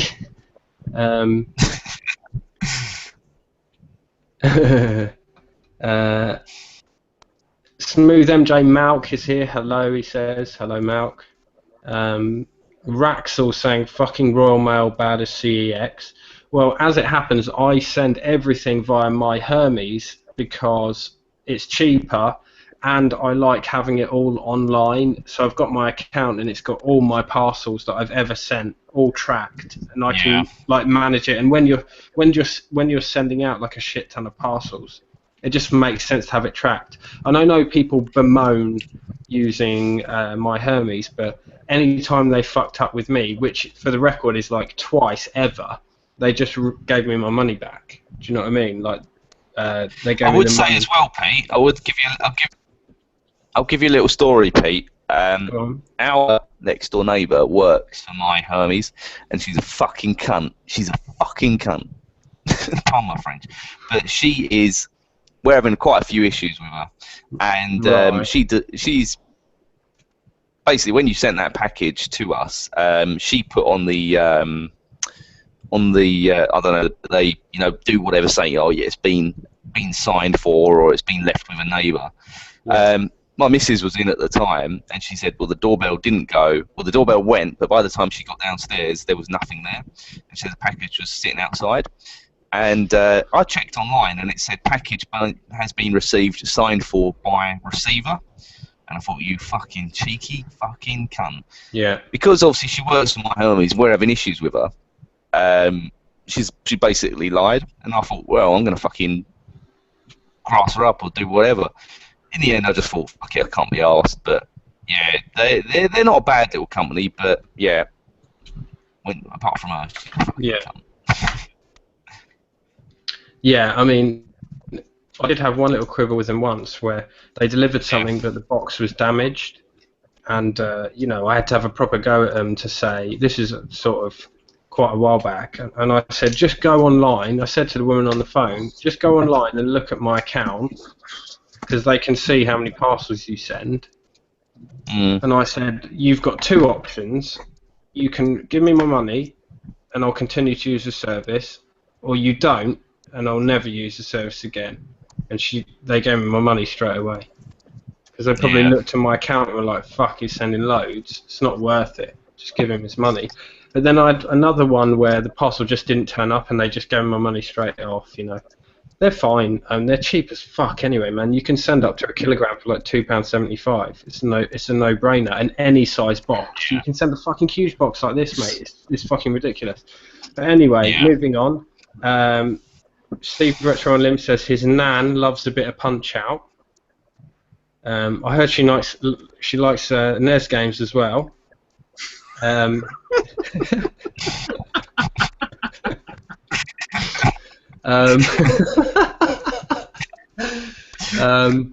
Raxel, he says he's buying a NES Mini, and Grush has ordered one.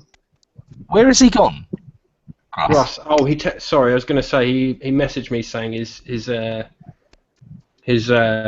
internet's playing up, so he's gone. Oh, fair But, enough. yeah, cheers for coming on, Russ. Thanks for coming. Yeah. Thanks, Shady Face, mate. Good. Yeah, it looks like quite a few people ordered the NES Mini. They're saying the TNT crew is here, so there's quite a few TNTers here. Shout out to TNT, Northern Yeah. Cheaters. Much more professional standard than our shit.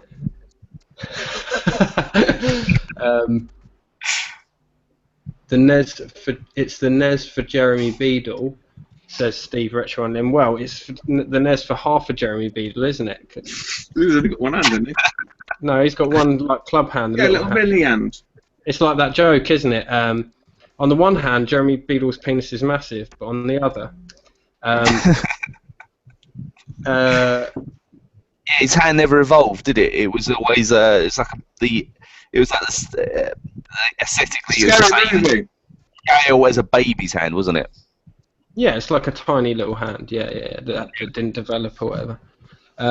We got a guy called Yokai Go Hard who says, "Hi, I'm new." So hello. I think that Yokai is like a cartoon / 3DS game, which I'm hearing good things about. But I've not encountered it yet. Apparently, it's quite like Pokemon. Yokai Watch, isn't it? Yeah. Yeah, that's it. Yokai Watch. Yeah.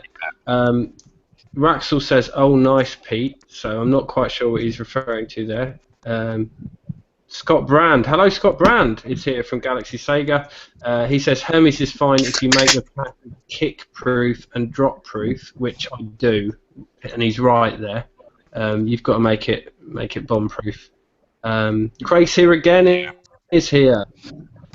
Craig's here again. Yeah, Craig's here again. Craig Nice says, lad. Craig's a legend, mate. Thanks again for the lift, Craig, the other week. Top man. Craig says he switched on expecting to see Dal or Jay and was greeted by old Toots talking about his bogey Sorry, hole. mate. Sorry, mate. So yeah, hello, Craig. So yeah, there we go. So yeah, I think coming off of the sort of reseller chat, Stu, a question that Scott was kind of asking me to ask earlier on WhatsApp was, have you ever thought about selling up?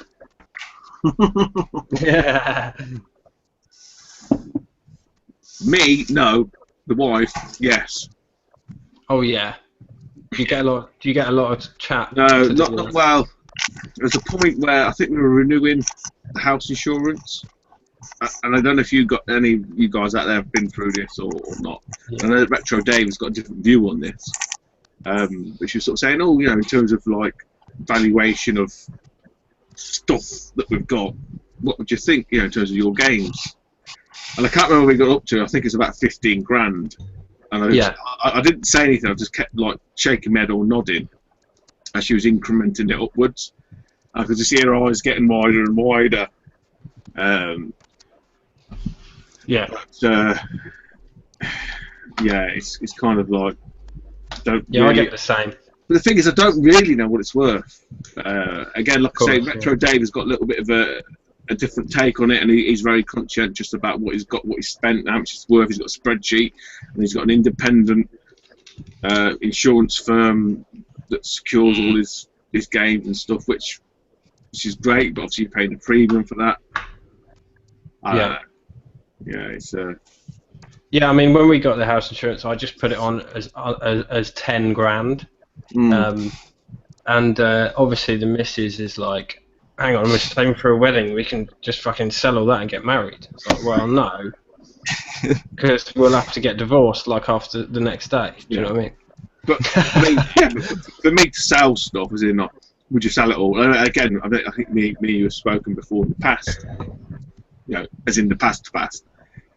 Certain individuals that we've witnessed and etc.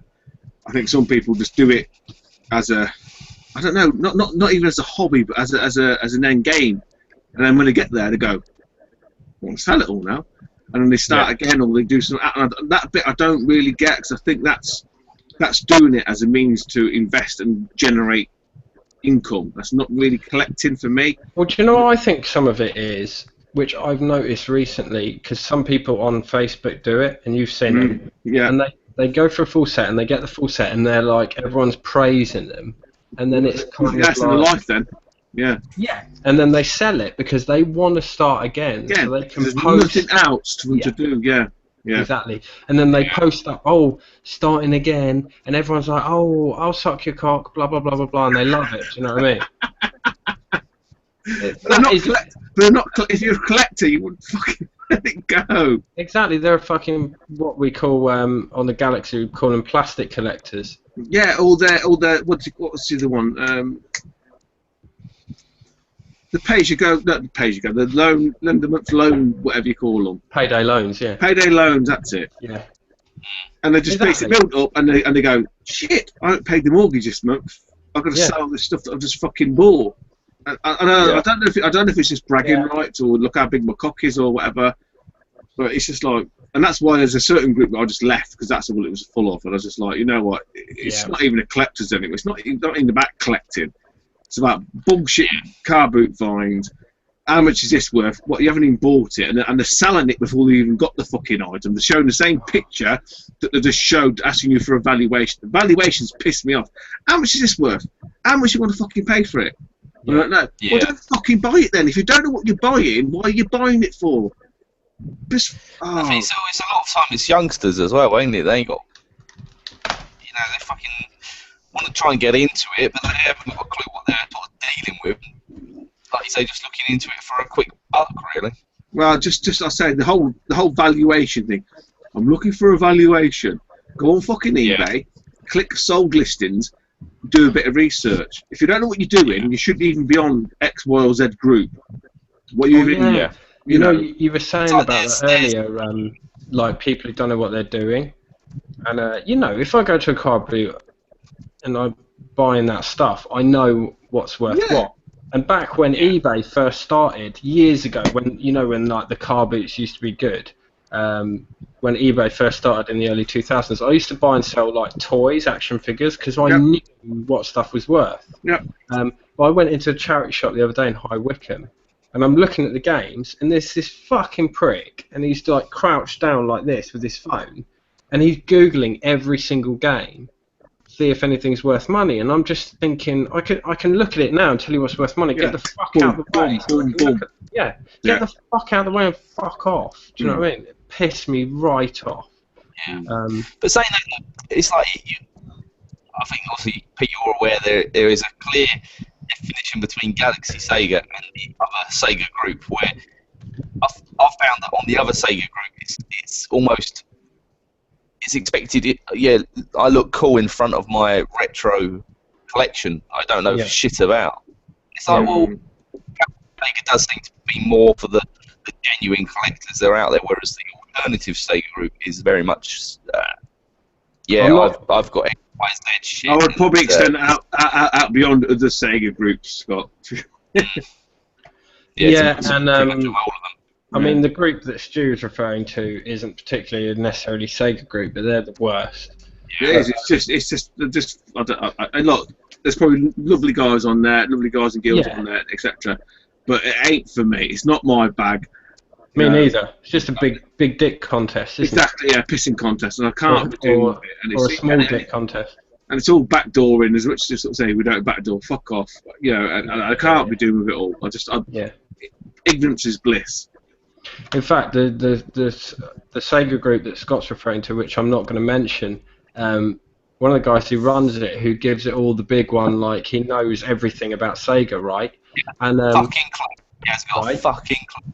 Yeah, this is how little of a clue he has. Fucking idiot. Before he got made admin of that group by one of my mates, he thought fucking Neo Geo was Sega, and he was asking my mate, "Oh, is Neo Geo Sega?" And now he's giving it the big one, like he knows fucking everything. Like, was he the one that sold the fake Boogie Run? Yeah. He's the one who fucking sits in front of his bloody 15 Master Systems going with his fucking shades on, going, yeah, check my shit out. This is my shit. This is fuck off, mate. You're just a cunt. And making like really abusive videos in front of his kids and stuff. Yeah, it's like fuck off. That. Get a fucking clue. You clearly haven't got a clue what you're talking about. You're not a mate. You're not an enthusiast. You're not a fan. See, I think that's probably where you get the. I mean, for me, you get the sort of Facebooky social media, and then although YouTubers are a little bit social media, but you get that split, and I think you get that sort of people that make videos on YouTube generally have 9 times out of 10 a vested interest in what they're doing. Otherwise, it's a lot of fucking effort, like you say, to get your dick out and start waggling it. Yeah. Whereas on Facebook, it's dead easy just to put a picture up in it. You know what I mean? It's like, look. Oh, look! I've just googled a picture from like 10 years ago and showed you a load of retro stuff. I've just found the car boot for a £5. I found a car boot for a £5. Fuck. Yeah, exactly. Yeah. And that's probably why I tended. I've just basically, how many times? Just how many that shit. One's picked up Bands of Dragoon Sar from a fucking car. Yeah, mate. Yeah. Whatever. Well, technically, we weren't born fucking. No, well, technically, I did.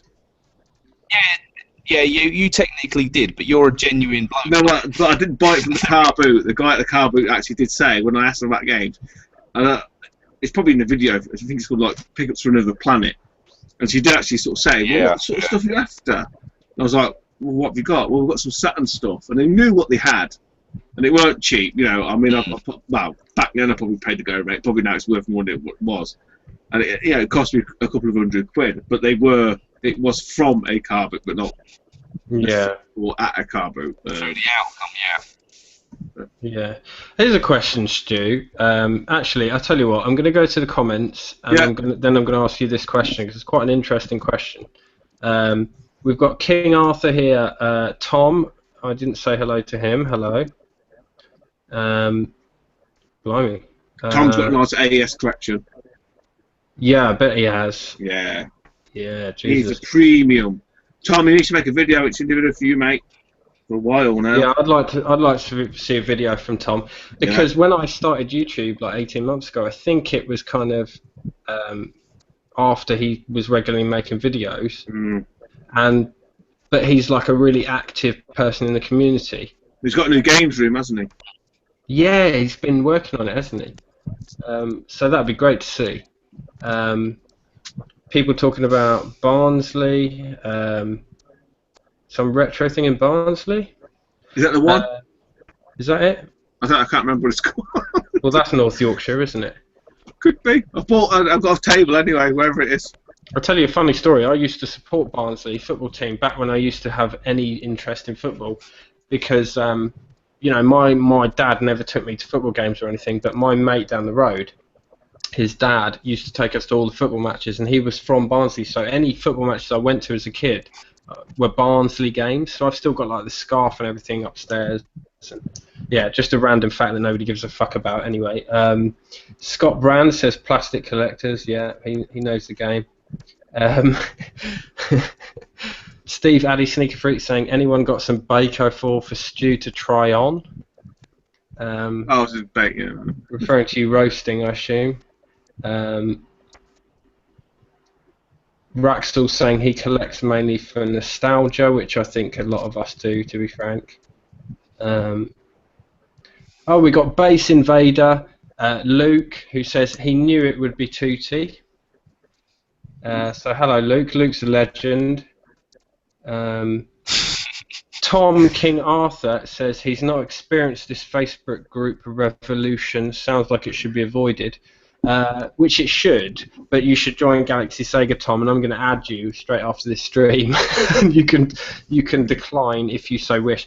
But I would say, I don't know what Scott and Stu would say, but I think Galaxy Sega was born because of the dislike of these other groups. So it is. I said that to you as well, Pete, when you sort of mentioned about the group and stuff. And I'm in one or two others that are not too dissimilar, like Nintendo ones. And it just get rid of all the shite. And, and they don't, how much is this worth? Fuck off, banned, blocked. get gone. It's for collectors to trade with other collectors, and that's what you want. Yeah. As long as it's like admin properly, it's healthy. It's a healthy environment. Yeah. When it starts running loose, it's not an ego massage. No. You know, if you're on that group, it's your job to, you know, uphold the decency of that group. Really, ain't you? Not there to fucking get your dick out and say, look at my fucking 10-incher. It's like, mate, fucking ain't interested. You know, it's got to be done properly, I think. Yeah, I mean, it's difficult to admin to the level that I hope we do, because you have to weed out so much bullshit, and like, you know, number one is no fucking picking on people and all that, and you see that on the other groups, like the admins joining in, like picking on people, and it's like, are you fucking bullying? It's bullying. Yeah, literally bullying. And that's the first thing that I will not tolerate. I've had people who, like, I'd consider friends from YouTube come to the group, you know, suffered a bit of bullying and then left the group, and I'm like, whoa, you know, you're not the one that's leaving the group. The other fucking person is. You know, that's not happening. That will not be tolerated at all for 1 second. But then there's so much other bullshit you have to deal with, like people trying to backdoor, people trying to put up posts that are just not appropriate or whatever, blah, blah, blah. And, you know, I hope we get rid of most of it, but it is difficult. Gross asking, has any of us backed the Sega Visions magazine on Kickstarter? I can't be arsed with Kickstarter, regardless of it. Kickstarter's fucking brilliant. Not for me. What? It is the future. Stu, have you heard of this? No, I'm a bit like Scott. I don't really get involved in Kickstarter stuff. Fucking hell. Well, I mean, for me, because obviously big Dreamcast collector, I have to get into Kickstarter because it's the only way you can fund games so they can happen. So like, if I go on my Kickstarter now, I've probably got about 7 active projects that I'm waiting on. One of them is Hotline Miami triple vinyl soundtrack. Massive fan of Hotline Miami. Bang, straight in there on that. I've got about 3 or 4 Dreamcast games on pre-order.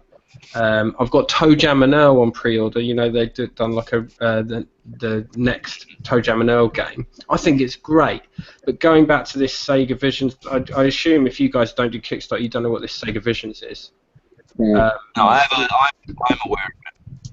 Oh, you are? So it's an e-magazine, so an online magazine, and I don't do online magazines. I want to hold a magazine. No, I was going to say, I mean, there was a Super Play one, wasn't there, that they tried to kick off? Well, a Super Play, I can't remember what it's called. It wasn't called Super Play, but it's called Super something. Yeah. All in the same, basically, format, like manga-esque. I don't know. It's the thing is, it's not even news. I don't even. Who's bought a newspaper? When's the last time you bought a newspaper? Yeah, exactly. You know, you don't. It's not. I know it sounds a bit bad. Say the Retro Gamer magazine. I stopped subbing to it. It was just like, you know, like even Richard Retro said, I was reading like 5-10% of it. Yeah.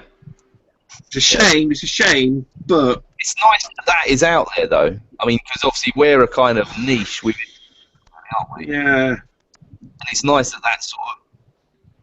that magazine exists to a degree. So I mean, if it was to go out, I'd feel quite sad for it, really. I would, but what I would probably argue, Scott, in that vein, is in terms of its content. If you look over the years, it's gone.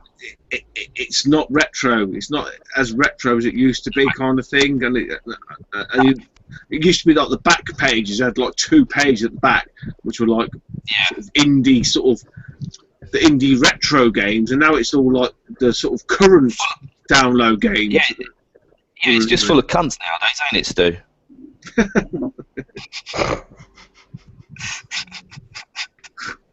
But I didn't yeah, say that. I mean, e-magazines, I don't get.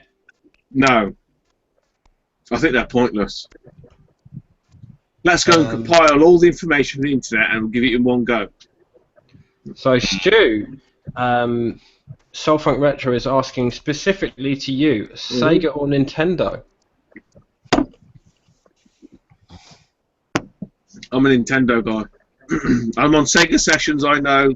Burn me at the cross, but I'm a Nintendo guy. No, that's fine.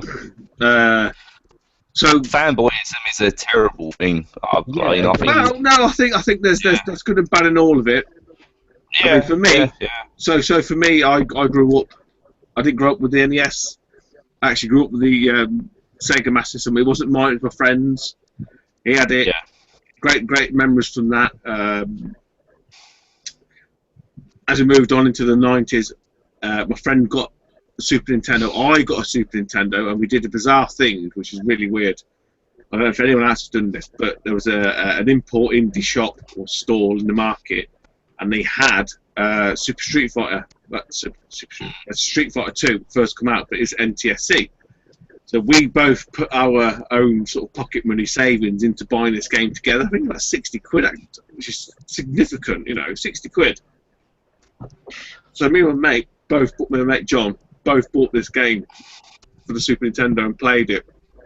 I basically, like, for the next month or two we played it, but I saved up sort of 30, 40 quid, and I basically went to him and said, "Oh, are you still interested in the game?" He said, "No," and I bought his half of the game off of him. Mm-hmm. Yeah. And then I took Street Fighter 2 back to the shop when Link to the Past was released, and traded it for Link to the Past on the SNES. You started early, Stu. Start as you mean to go Wheeling on. and dealing. Yeah, Nice. yeah, but it was. I've always, so it's never really been Nintendo or Sega. It's always been there or thereabouts. I must admit, like I say, when I had the Super Nintendo, I didn't really get any exposure to the Mega Drive. Mm-hmm. Very little. I think NHL hockey my mate got. He got Road Rash. He didn't get Mortal Kombat, actually, no, because that was the big sort of killer game, weren't it, on the Mega Drive with the blood and stuff. That didn't transpire. I remember it was NHL hockey, and it was Road Rash. I would say as well that they brought the best out in each other, and I think since, for varying reasons, obviously both companies have gone very different ways and have had successes and, certainly downward trends, but they definitely brought out the best in each other. And I think without that competition, if you take Xbox and the PlayStation away, without that competition of each other, the equals, they've kind of lost their way a bit. Both companies, I think, since whenever fucking 20 years ago, or since the Dreamcast went tits up, whatever, I think they've both lost their way for different reasons, really. Yeah. Yeah. But I'm with you, Scott. Like, I don't really appreciate fanboyism, and I know we're on a stream called Sega Sessions, and I'm admin on a page called Galaxy Sega. But I just like games. I don't want to slam. I do prefer Sega, but I'm not going to slam another company. It's difficult because the Sega, the latest Sega games you're talking about are 15 years old now, and I'm not talking about the fucking new real-time strategy. That's not fucking Sega games. They're not Sega games. Sega died when Sammy bought Sega, really, and and I don't think Nintendo really do the sort of level of Nintendo games that they used to. But I know what you mean. I mean, I was a Sega kid growing up, and I had everything from the Master System to the Dreamcast, and but as I've got older, I mean, like you say, I just want to play decent games. Really, I don't really care what. Yeah. I mean, I've said to you before, I work with a fellow who's quite prolific on Twitter, UK Nesboy, and he'll owe me for saying this, but he's a fucking fanboy. He's a fucking fanboy when it comes to Nintendo, and he refused to buy a PlayStation. And it's like, mate, what's the fucking matter with you? Uncharted. Yeah. The Last of Us. Yeah. The Last of Us. I mean, I've recently played it and completed it, and it's one of the best games I've ever played. It is a fucking unbelievable game, and it's like you're missing out on so much good stuff just by pigeonholing yourself. I don't really think with the Xbox. I mean, there's nothing really that appeals to me, to be honest. It's just sports games, or even their first-party stuff doesn't really sing from the rooftop saying, "Oh, buy me." the Forzas are pumped out like sports games. They don't have the level of detail that Gran Turismo do, and there's nothing that really appeal in terms of the Xbox for me, I find. Yeah, I think the problem that Microsoft got now with the Xbox is they're homogenising it all to the PC, aren't they? Yeah, and you get to that point where, are you really buying a console, or are you just buying a product that you're going to consume off of a black box that's going to sit in your and I think that was always their goal, to be honest. I mean, what Microsoft did very, very well, and they were very early adopters of it, was Xbox Live, and I think that's what kicked Sony in the bollocks, because Xbox Live, they ran it as a people who bought the first Xbox. They were gerbils. They were testing it, configuring it, tweaking it, and then when the 360 hit, no one could compete. You couldn't argue with Xbox Live on 360.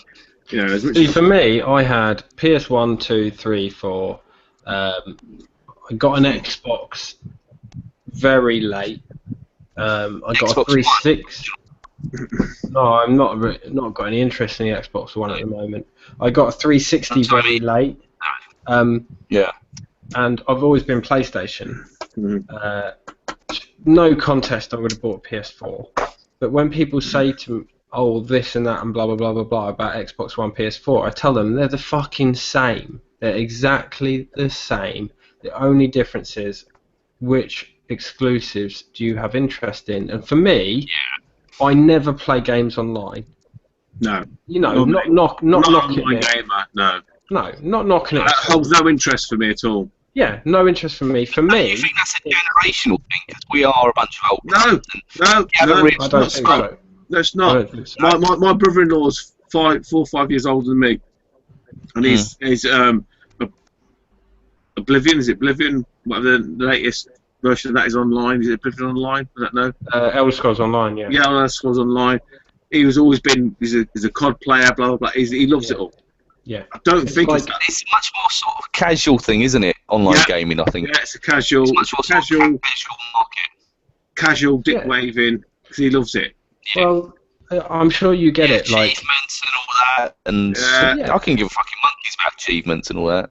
That's it what always happens to me says because... that. Go on, Stu. Sorry, mate. No, it's all right. I was saying he always, like Scott said, always raves on about, I've got this rare achievement, this, that, and the other, blah blah blah, and that's just the pinnacle of what he's done.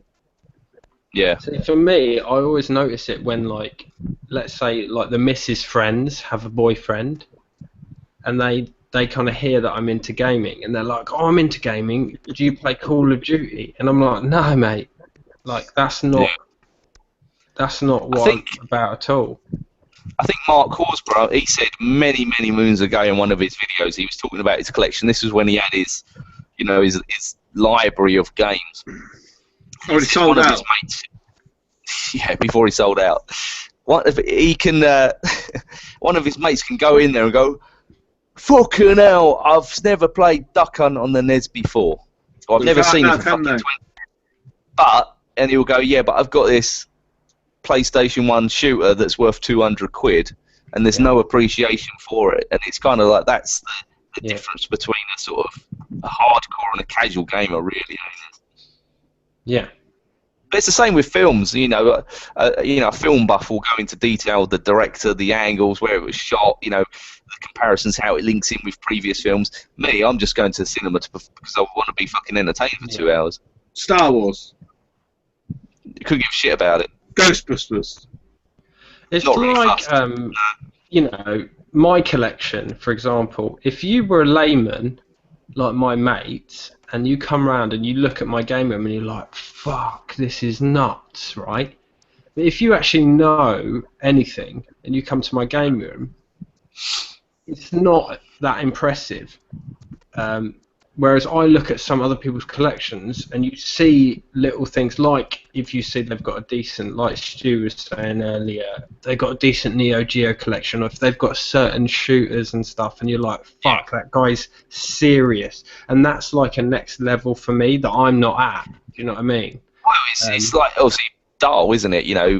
I haven't never seen his collection, but I've heard people discuss his collection in detail, and it is meant to be, something else, and you can only watch his videos without sort of getting the appreciation for the sort of stuff that the gent picks up, really, can't you? And it is that different level of, you know, picking stuff up from a car boot or charity shop or eBay. It was like I was saying, I was discussing this. But then, to flip it on its head, Scott, you don't know how Dow's funded that collection.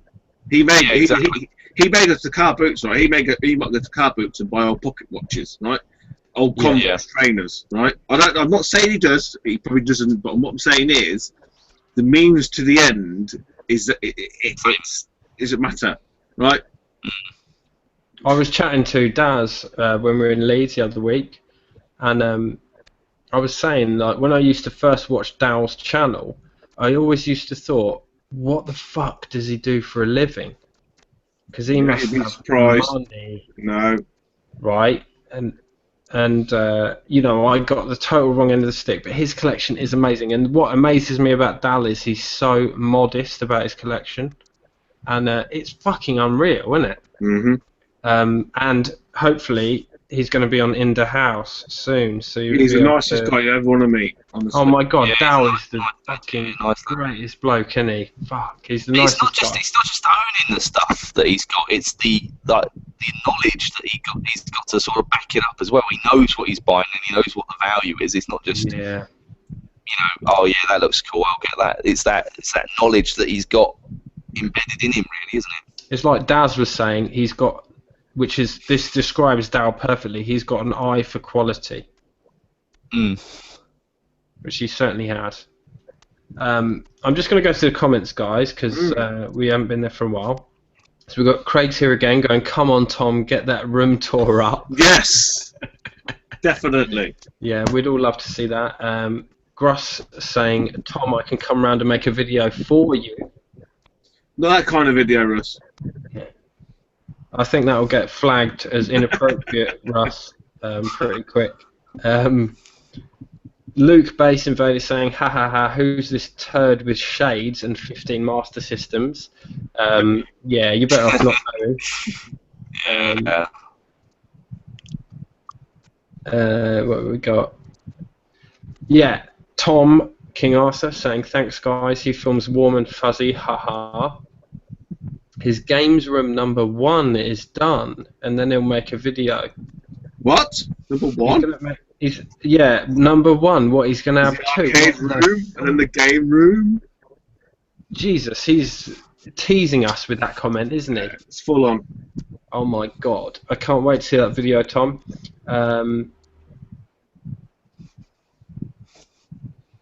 Yeah, Steve Ali Sneaker Freak saying some great things on Kickstarter, especially retro books. Yeah, definitely. I've got some great retro books off of Kickstarter. Gruss said it's his first Kickstarter, and he's downloaded the 0 issue, and it was alright, which is Northern for alright.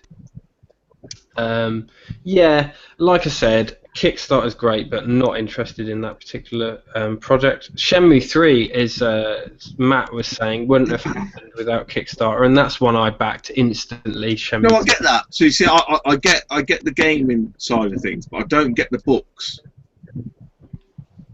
Yeah, I'm more for the gaming, but I don't really get the sort of guides, the books. I don't know, Pat NES probably did like the whole NES collection compendium or whatever, and it's obviously him and a few of the known entities within the community.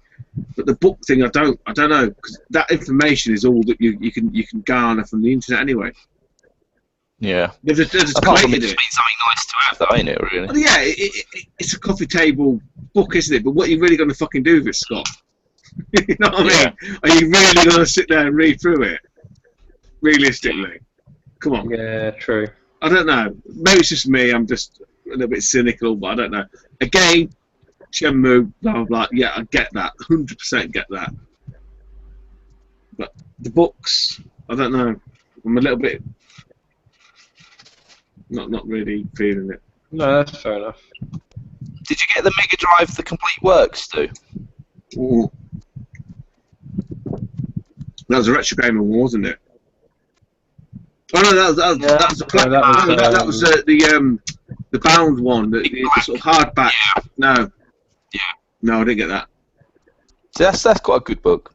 Yeah. I don't think it was funded by Kickstarter or anything though, but it's that No. sort of, like you say, coffee table book. But I mean, it has got a substantial portion. A good 1/3 of it is interviews with the developers and the creators of the Mega Drive. So there is something to get your teeth into rather than just looking at pictures and prototypes and stuff. We've got Luke, Based Invader, saying Streets of Rage 4, a bad move or a long time coming. Is he insinuating that they've announced something to do with Streets of Rage 4? Because I'm not aware of that. No, it was a homebrew of it, wasn't there? And the only reason I know that, remake. only reason I know that is because I watched Scott. I'm not going to call him the console snob. He's the Scott's Game Reviews now. Yeah. Off of Retro and him. He did a reply to Dave Lawnboy's posts about the congestion, as in the YouTube community. Are you able to stand up on your own 2 feet? Will you be heard? Will you just be ignored? This, that, and the other. But he put a comment about the fact that he made a Streets of Rage 4 fanboy review of a game, homebrew review of a game, and it's got the most views it's ever had. So I don't think it's Streets of Rage remake, isn't it? Yeah, so I don't think it's that new. No, it's old now. Yeah. It's actually very good. I've got it on the computer and on the Xbox coin ops. There you go. But I don't think that's what he's referring to. I think maybe he's saying if they did one. The Kim Justice video of Streets of Rage, that's very good. I haven't seen that. Is she? Yeah. They cover a lot of issues regarding the. Don't say it. Well, no, we were discussing this earlier. I was discussing this earlier on WhatsApp, wasn't I? Which you're both on. Yeah. And I'm saying that you just refer to the person in the gender in which they identify as, and why wouldn't you? I mean, it's no skin off my nose if they want us to do that. I'll do it. But I haven't actually watched any of her videos yet, but I hear they're fantastic. Steve, Ali Sneaker Freak, and Matt Soulfront Retro are telling me they're just unreal. Yeah, they are really good. They're really good, and it's not kind of, where there are channels where the content is just pumped out every couple of days. They're really good quality. They're quite regular, but they are really good quality. Nice. You'll have to check that out. I've never heard of her. Really? No, honestly. I'll go and check her out. I've never heard of her. Apparently the videos are great, but no. I thought it was a DS game. What, Kim Justice? Was that Ace Attorney? Ace Attorney. Ace Attorney, Kim Justice. But Stu, you're more of the, like you say, the pickups. You're more about. I don't go in. I don't go in for the. I don't know what it is. Documentary style, is it? It's not really. They don't float my boat. Oh, I like that stuff. Do you? It depends. I think it depends if it's done by some. Correct. It depends who's doing it, really. I mean, I couldn't watch something with Metal Jesus Rocks. He doesn't really do it for me. But that Kim Justice is quite watchable. They're not too bad. Or she's not too bad. But, well, Steve was saying, Steve Ali Sneaker Freak was saying that my LucasArts video was quite in that style. Apparently, it's not something that I'd normally do, but I like those kind of videos. They're informative. Yeah, they keep your interest perked. I think it just depends on the person delivering it, really. Yeah. There's 100 American channels out there that use Photoshop and are a bit flashy with the graphics, and they just talk over. Just read Wikipedia. Yeah. But Kim Justice is British, right? Yeah. Right. Yeah. Tony Retronic Collector is in the house. Hello, Tony. Says hi, everyone.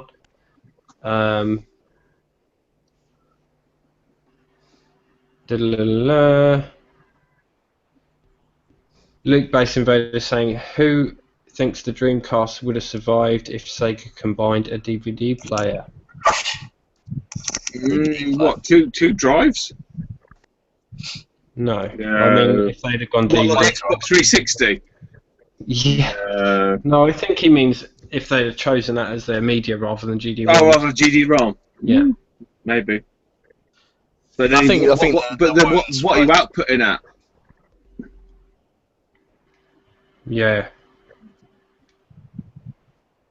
I mean, I think the scars were too deep to deal with Sega by that time. I think it's an unanswerable question, but I don't think it would have saved him. No, it would have helped. They just didn't have the money to back it up, really. They were kind of... We've also got Bangkok Ian here. Hello, Ian.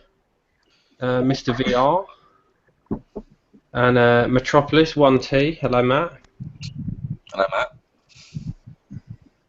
My guys. Steve, Addy Sneaker Freak saying, did anyone know they made Kindergarten Cop 2? Yes, with Dolph Lundgren. Which can fuck off, and I will not watch that. And actually, Stu, I quoted Kindergarten Cop on your In the House video. I don't know if you remember that. Is that a tumour? No, I go, I have a bunch of questions, and I want them answered immediately. Oh, yes, yeah. I love that film. Who's your father and what does he do? Yeah. First, I'm going to ask you a bunch of questions. I'm a cop. What is your favourite Arnie quote, though? Oh, it's impossible. There's too many. You can't answer that, can you? I've got one, and it's from Commando, and it's when he's fighting the final guy in the battle, and he throws the pipe through him, and he goes straight through the guy into the other pipe, and the steam, and he goes, "Let off some steam." Nice. I think Kindergarten Cop has got the best quotes. I mean, it's like weirdly got the best quotes, even though you wouldn't imagine that from that kind of film. But it's got some fucking belting quotes. I'm a cop, you idiot. They did some sort of like spoof of it, and they use his quotes to actually respond back to people. Yeah, that's brilliant. Quality. Very cool, yeah, it's awesome. Like back when the early days of the internet, I used to just listen to these prank calls people did with just the Arnie soundboard. That's it, soundboarding, yeah. And it just used to call up like the dry cleaners or a Chinese takeaway and just press the buttons like, come on, don't bullshit me. And all that. Fuck. Detective John Kimball. Fucking brilliant. People were talking about the new Star Trek, which I will watch at some point. I'm quite a fan of the new Star Trek. Need to go a beer and piss break. Cool. Push the seal now. Yeah, quite a fan of the new Star Trek films because J.J. Abrams, obviously, a big fan of his, being a huge Lost fan, and I think he did a great job with Star Wars. So I'm enjoying the Star Trek films. Has he done the new Star Trek one then? Yeah, J.J. Abrams, he does the new Star Treks, I believe, and he did Force Awakens. And is that Idris Elba's in the new Star Trek as well, ain't he? Sorry? Idris Elba, he's in the new Star Trek, isn't he? I know that name. Who's that? He's the... have you seen Luther? The black guy. Yeah, that's him. Yeah. He's amazing. I mean, obviously, he got famous from doing The Wire. Yeah. And The Wire is like regarded as one of the best shows ever, isn't it? Have you ever watched Luther? Yeah, I really like it. He carries it a bit for me. I've only watched it a couple of times, but yeah, I mean, me and Mrs. we watched it we watched the first, second, and third season, but I think we got through halfway through the third season, and the stories were just but he sort of carries it a bit too much because obviously he's a really talented actor, but the stories were quite weak in it, I found. Going back to Arnie quotes, Tony Retronic Collector says, "I'll be back" in Terminator, which he actually says in every film. He says, "I'll be back" in every film, doesn't he? That's his catchphrase. Is that "I'll be back" in every film? Yeah. Matt Soulfunk Retro saying, "Night guys, I'm off. Great stream. Cheers, Matt. See you later, mate." Steve Retro and Lim saying, Arnie quote, "I hope you leave enough room for my fist, because I'm going to ram it into your stomach." Yeah, that is a great quote from Running Man, and that was from the soundboards as well back in the day. Fucking brilliant. But the Commando one where he elbows the guy when he's on the plane and he goes, "Don't wake up, my friend. He's dead tired." Amazing. Or what's the other one? He's holding the guy by the leg over the cliff and he goes, "You know what? I lied." I lied. I I love Arnie. He's superb. Oh yeah, it's hilarious. Bangkok Ian saying yes, Idris or however you say his name is the baddie in the new Star Trek. Tony says he thinks Luther was very good. Luke, Base Invader and Metropolis saying, have any of us played the new Doom? Well, I haven't got a PS4 or an Xbox One. I stole my PS4 at launch.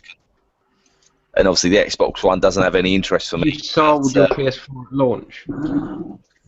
Yeah, it sat there for about 6 months doing fuck all, so I just thought, I can't be arsed. I was playing the Wii U more. I mean, now, obviously, the PS4, it's really got some... Yeah, now I could pick one up and be more than happy with it, but yeah, I think I'll probably wait for the new Gran Turismo to come out. Well, I'm enjoying my PS4. I'll be saying that. Ian, I've mentioned this before in loads of comments and stuff. If I bought any current gen, it'd be a PS4. Yeah. There's nothing on the Xbox that remotely interests me. But you've got a Wii U, right? Yeah. Yeah. Well, that's what I say. That's what quoted like current gen. Some people argue that's the last gen. Well, I don't give a shit. But no, there's nothing on the Xbox that, like I said, my brother-in-law is into Elder Scrolls Online. He's raving about it, trying to get them to sign up, this, that, and the other. But isn't there like the PS4.5 and whatever the next Xbox bar? This is going to homogenise them all anyway. Just basically like you're just converging in the cloud, and you're playing in the cloud anyway. The device you're playing on becomes completely irrelevant. So. Yeah. All your fanboyism just goes literally out the fucking window. That's what I can't get with kids nowadays, where they bang on about the PlayStation versus the Xbox. It's like, well, you weren't around when you were at school when there was the Sega and Nintendo battle. That really was a console war. Today isn't a console war. I could give a monkey. You had definitive lines of battle, didn't you? Yeah. Now you haven't. You've just got slightly PlayStation 4 can push so much, 1080p and 1080i. It's like. Yeah. It's all stuff that you'll never notice anyway. Yeah. But yeah, I mean, there's some good PS1 games I've got that I've enjoyed. Obviously, Fallout 4. I've enjoyed Shovel Knight, which is also on the Wii U, isn't it? Yeah. And like Steve, Addy Sneaker Freak's saying in the comments, he's really enjoyed collecting for the PS4 some physical games from around the world, limited run games, Shadow of the Beast, etc. So yeah, I bought one game from limited run, which was Oddworld, and I also ordered physical copies of the Hotline Miami collection, which is Hotline Miami 1 and 2, like physical copy, because I love those games. I had them on the PS3. But yeah, I've only got about 10 PS4 games, but they're games that I really, really want, and anything that I don't really love is just going. It's a minimal collection. Only stuff that I really love is staying in the collection. What I found surprising off the back of what you were saying there with Xbox and stuff, I didn't realise Xbox One was region free. So it's PS4, ain't it? Well, PS4, but PS3 always was, so I wouldn't expect anything less of PS4. But I was surprised that Xbox One was. I did not know that. Yeah. Yeah. I know the Xbox, you can use an external hard drive as well. You can't on your PS4, can you? Can you not? No. Well, you can use it similar to the PS3, like to save movies or photos, all that bullshit, but to actually store games on, you can't do it. Well, I'll tell you, anyone who doesn't... I know Steve, Addy Sneaker Freak, will back me up on this if he's still watching, but anyone who buys a PS4 and doesn't upgrade the hard drive on day one is a fool. And I learned that from the PS3 era, because you'll fill that up so quickly. So when I bought my PS4, I actually bought a 2 terabyte hard drive before my PS4, and the minute my PS4 came, before I even turned it on, I put 2 terabytes in it. And you need that space. It doesn't cost that much to do. So I don't think you need an external, because it's so easy on the PS4 to just switch out the hard drive. It takes like 2 minutes. Because like PS Plus, like for example, like I said, I just got a Vita. I only got an 8 gig memory card with it, and I've got like a fuck ton of games already downloaded from PlayStation Plus, because I've had PlayStation Plus for like 4 years since it started, and I've got so many games, I just can't fit them all on the memory stick. And it's the same with like PS3 and 4. You can't fit all the games you've got on the hard drive. See, I've been flirting with the idea for to get a Vita for probably about a year or so now. I haven't made that step to actually picking one up. They're very good. The screens are amazing, especially on the like original model. There was one at the Booter, £100. Fucking joking. No. She had a few games. She had 2 Wii's that she wanted 20, and yeah, I looked at it, I went, no, right, take it. The thing is, I've got no interest in either, so he's just like, even then I thought, that's top end, isn't it? Yeah. But the games are separate. Yeah, that's it, fuck that. She knew what she had. She's done the research. I can see it becoming quite another. Yeah, I think so. And there's a lot of like limited run stuff going on the Vita. RPGs and that, isn't it? Yeah. Yeah, even full retail stuff. You know, it's very, very limited quantities, though, isn't it? Yeah, it's like the Wii U, isn't it? Yeah. Yeah. Yeah. Yeah. It's Like the limited run games, they generally do 2,500 copies for the Vita. Online. So that's not a lot. Yeah. I was considering picking up Mighty Number 9 on the Wii U yesterday. And me. I was thinking, it's going to be rare, it's going to be rare. It's shit, isn't I it? thought it's meant to be fucking awful, but I thought, no, I'll leave it, I can't be bothered. Oh, wait, I've got TootyUk it. Same, Scott. Same. Well, that game 20XX is supposed to be like a better version of what Mighty Number 9 was going to be. Have you heard of that? No. It was some Kickstarter game, and it was called something else originally, and they changed the name to 20XX. And it's like a Mega Man game, and apparently it's like really, really good, whereas Mighty Number 9 is shit. So worth looking into, anyway. Well, if you get Mighty Number 9 for like a couple of quid. But yeah, the Vita, like I said, I paid £6 for it with the game. I'm not going to collect many games from it, same as the PS4, just games that I really, really, really like. The rest of it, I'll just have digital. I did buy Dragon's Crown for it, which is a sequel to Princess Crown on the Saturn. That's a great game, so I wanted that physical. But yeah, I won't buy much for it, but it's a really nice little system. I just think, disappointingly, there aren't that many games that I'm interested in. A lot of RPGs, like Stu said, and I don't have the time for RPGs. No. And it's definitely, I mean, it's not, personally for me, I don't find the Japanese aesthetics of RPGs appealing.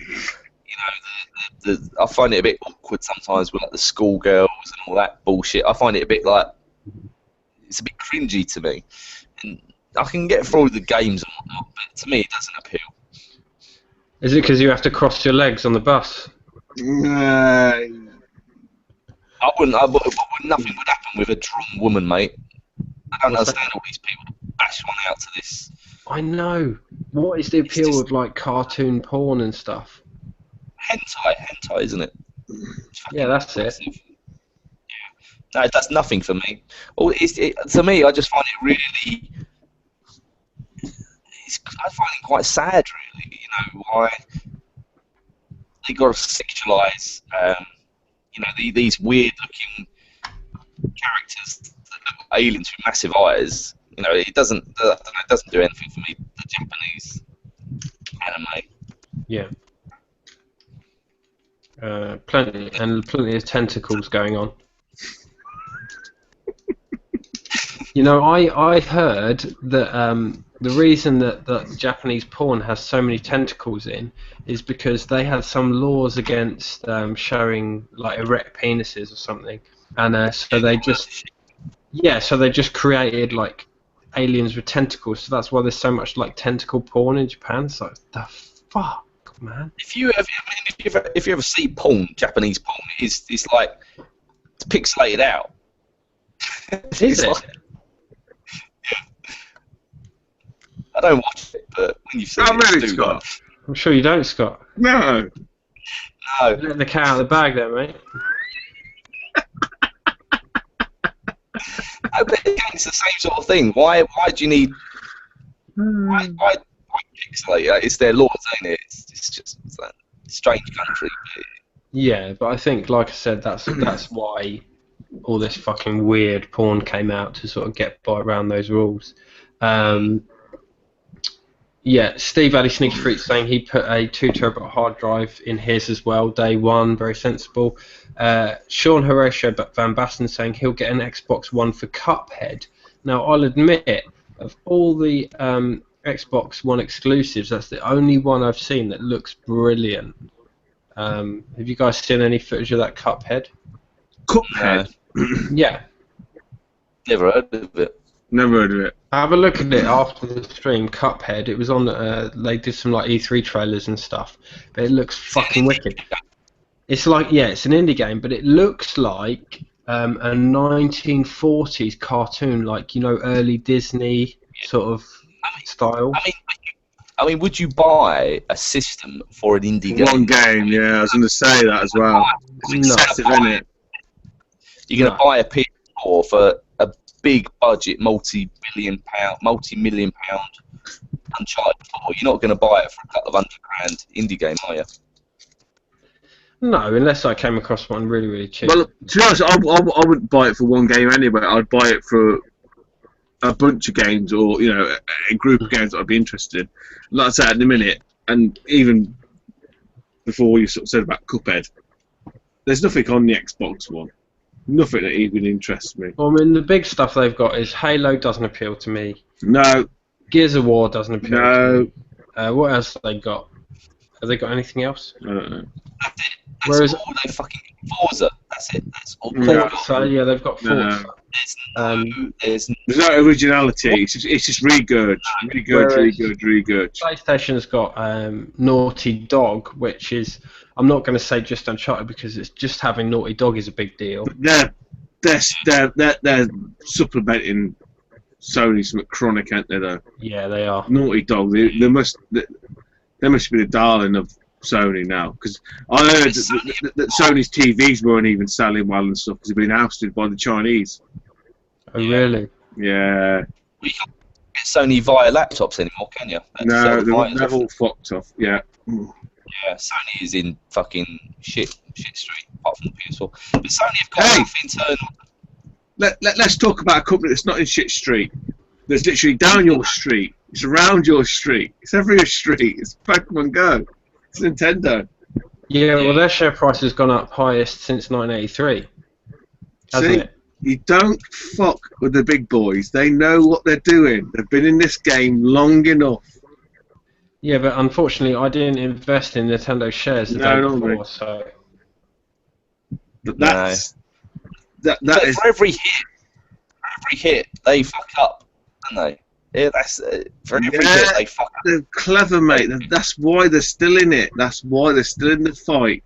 They've got enough money. Be in the to fight to the end. They've got enough money to take risks. And everyone thought, even before Pokemon Go, you watch these videos. Oh, Nintendo's fault. They've got no money. All they've got is a DS.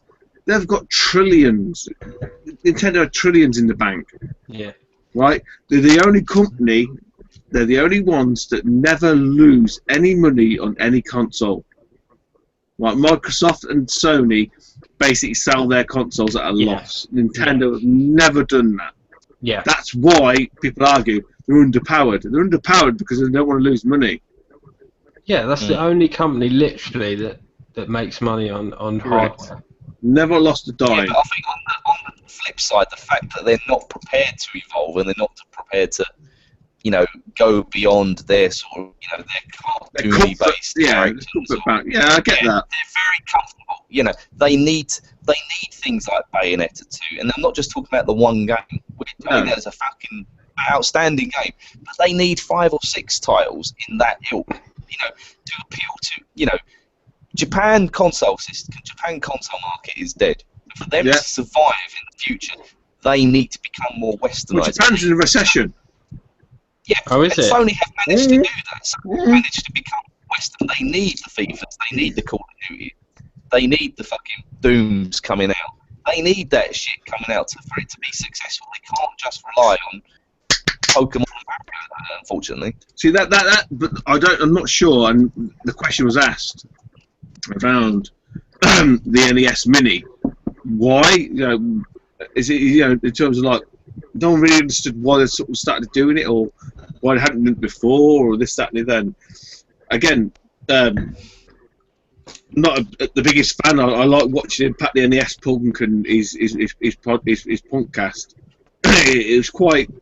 They made some very good points on that, because it was a case of, was it more the fact that they've woken up to the fact that people are into retro games? Was it more the fact that people aren't buying the virtual console games and they've gone, shit, we've got all this tech and no one's buying it, let's chuck it in a box and sell it? But either way, I think they're onto a fucking winner. There's no doubt about it. The NES Mini is going to go like fucking hotcakes. I mean, Stu, you've got a Wii U, so you probably would have come across this. Yeah. Why has it taken Nintendo, and they still ain't fucking sorted it? Sony have done it for fucking years. Microsoft are fucking even doing it now with the Xbox, where you buy, say, Fallout 4, you get Fallout 3, for example. Why the fuck is it that on the virtual console, when you boot up the Wii U in Wii mode, you can log into your virtual console and play all of the downloaded virtual You can't. I know, yeah. You fucking do it in Wii U mode. Wii U mode. It's bollocks. It's and it's that forward thinking that they haven't got. There's such an insular sort of. I don't know if it's a nationalistic. It is. It is. These insular kind of. They're very thick. Again, I'm no expert. I'm not. My mate James will probably tell you, 'cause his mouth is Japanese woman. But what I understand is they are very thick-skinned. They're very determined. They are. They will not listen to any of the external input unless they agree with it, and that's how they are, and that's how they've been. And to be honest, you can't really argue with their logic, because they're still here and they're still fighting the fight. And at the minute, I'd argue they're probably winning it. I will just hope. My hope is what they've got, what they've gained, what they've garnered from Pokemon Go. The next or whatever, they push on, and like I say, I agree with you, Scott. They need to sort of start penetrating these young adult markets. Yeah. They've never had any input into at all. Yeah. Because what they'll find themselves in, they'll be, they've made enough money, not just on Pokemon Go, they made fucking stacks on the Wii. Yesterday's news. They will be fine. They'll find themselves in a situation where they'll be producing a console that no one will fucking buy. Yeah. They might not be in any financial position, they might lose money, but they're going to be in a position where no one's going to buy their system, because there's not going to be the interest. And that's what I wouldn't want. I mean, it's difficult to say it's a Japanese thing, because if you look at the Japanese car market, Toyota, Honda, Lexus, Nissan, they're all sold worldwide. They cater for a worldwide audience, but I just think this is just a Nintendo thing. And I think since Iwata's died, and I think a lot of, because they were run by, the Yamauchi family, I think since I think a lot of them have sort of died off now. I think there might be that sort of looking outwards in the sort of Nintendo board, really. I don't know, we'll wait and see. I mean, one thing Nintendo's always done the best is handhelds, and I love the 3DS. I think it's a great little console. And I remember when the Vita came out, my mate bought a Vita on release for like 400 fucking quid. He paid. Ow. He's just like a fool with what he pays for stuff. He's like the opposite of how I operate. And he bought a Vita for like 400 quid, and I was saying, look, you know, the 3DS is better system. And he's like, no, it isn't. Look, the Vita's got like HD screen, and it's got all this fancy shit, and this. And I'm like, yeah, but the 3DS has got better games. And he goes, oh yeah, it's got better games. Like, what? The system is nothing without the game. He's about tech, isn't he? Yeah, it's nothing without the games. That is irrelevant if it's more powerful. And that's what Nintendo's all about. It's the games. Yeah, and they make games that work on a handheld system. They make games that work on anything. Yeah, I guess so. Yeah. Yeah. I'm going to have a bathroom break, and I'm going to also get some cake. So I got some of this wine. You shoot off. Go through the comments. Okay, cool. Alright. Just trying to find out where we were up to. Right.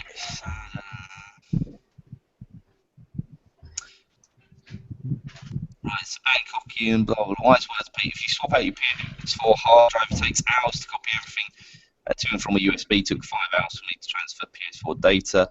Matt Metropolis. I just deleted the game, so I don't get stuck that far. So these are quite far back. These comments.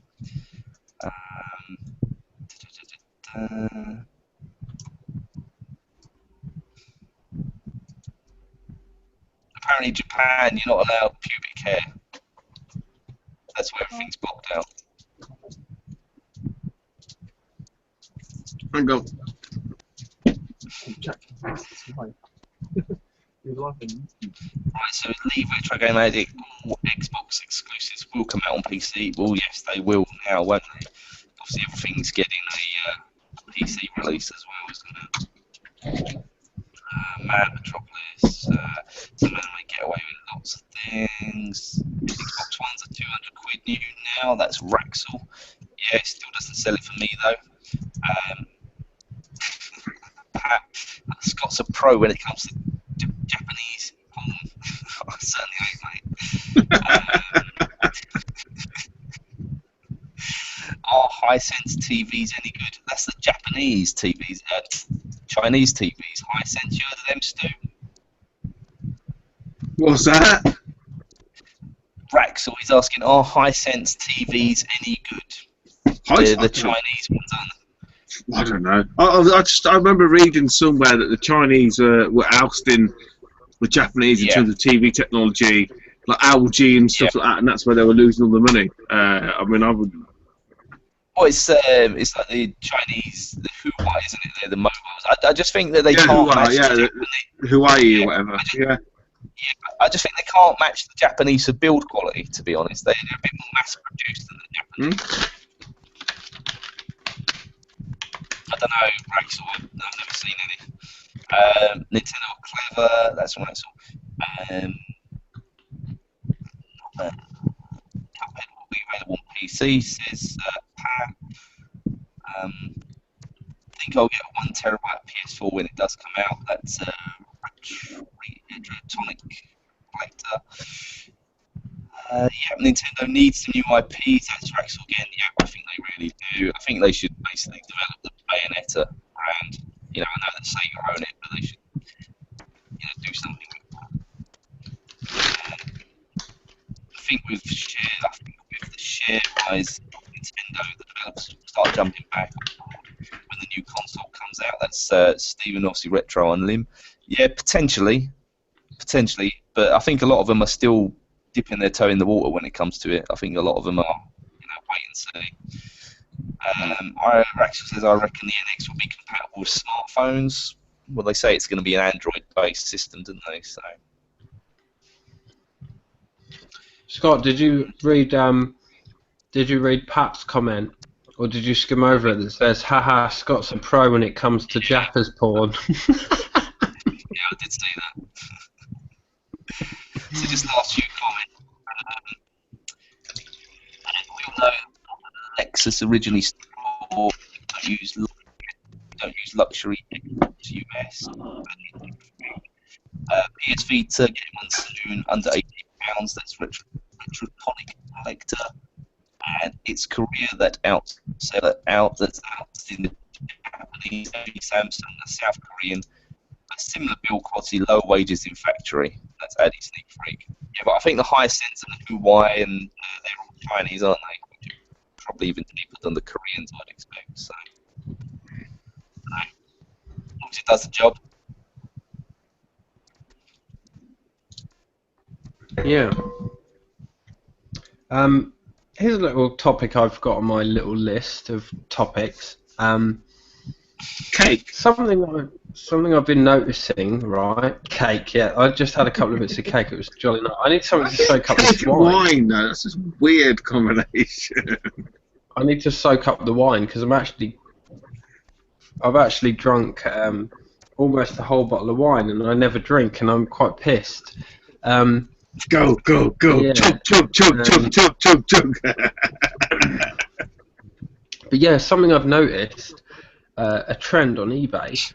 There's these cunts selling repros, and there's this one particular cunt who Addy Sneaker Freak saying loving it, Pete. Fucking hell, don't encourage me. Yeah, this one particular cunt selling repros of Dreamcast games, and he sells them for like 40 fucking quid, and they actually occasionally sell. But he writes in the description, for example, one game is Rainbow Cotton. Now, 6 months ago, that game was 30 to 40 quid. It's now selling 80 to 100 quid on eBay. Because I think, my theory is, this cunt is selling his repros at 35 quid plus postage, and he writes in the description, Rainbow Cotton rare game, and he doesn't mention repro, he puts it in like small print. And I've reported this guy like 100 times to eBay, and I reckon because the repros are selling at 35, people look at that and they go, oh, if repros are selling at 35, my original copy's worth double that, and they put it up at 80 quid. And now the price of that game has gone through the fucking roof, and it's totally artificial. And that has fucked me off, because now I wish I'd bought it like 6 months ago and it was cheap. But have you guys seen any of that, like this bullshit driving up prices and stuff? This is the guy that does the Propeller Arena and advertises it as a legitimate game. Yeah. I mean, I got a guy that I got Propeller Arena off, and you go direct to him and you say, I want a repro, and he does it for like 15 quid or whatever, 12 quid or whatever it is. But this guy's like, Propeller Arena, rare game, like insinuating that it's like an official release, but it's really rare. It's like, you fucking rat. Every time I see it, I fucking click report. You rat fuck. Yeah, you rat fuck. I have to apologise for them listers, Pete. I'll take them down. You scam stew. Take them right down, boysy. You boysy bastard. No, I don't. Go on, Scott, you're right. No, I was just going to say, it's the same with these repos, though, ain't it? It's like obviously, Dave did that vid well over a year ago, and he was saying about the differences between the legitimate and the fake boxes. And it's not until you actually click on the description. Some people don't even look at the description when they're buying, do they? Yeah, that's it. What I would add in my experience, although not very vast, touch wood, thank God, in terms of repos, I know, like you said, like SNES, NES, or whatever, it's rife, right? But I would hope that most people, once they get said item in the hand, they could probably tell, like, yeah, fucking out, it's shiny, it's shit, or whatever it is. I mean, I bought obviously Smurfs 2, and I had an inkling, but he had all the holograms, everything on the outside. This, that, it's hard to tell from the photos, and there was no like photos of the inside. I thought, what, I'll take a risk of it, and I even said to the guy, I said, if it's not right, it's going back. I mean, he didn't blink an eyelid, and when Smurfs 2 turned up, I did a video of it, live unboxing, and it's hard to tell. The clever fuckers, especially the externals. I think the internals is what counts, like the manuals and the labels and stuff like that. But if they're very astute in how they're doing it, it's a yeah, that Smurfs video you did shocked me, actually. Yeah. How good, the lengths they go to.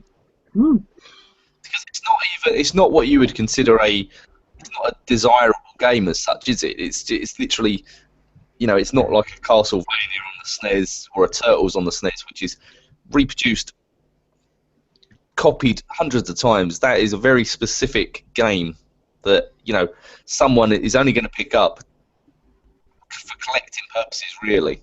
And to try and mug off a collector who's going to know what it's the rarest, if you want, in terms of like Master System collections.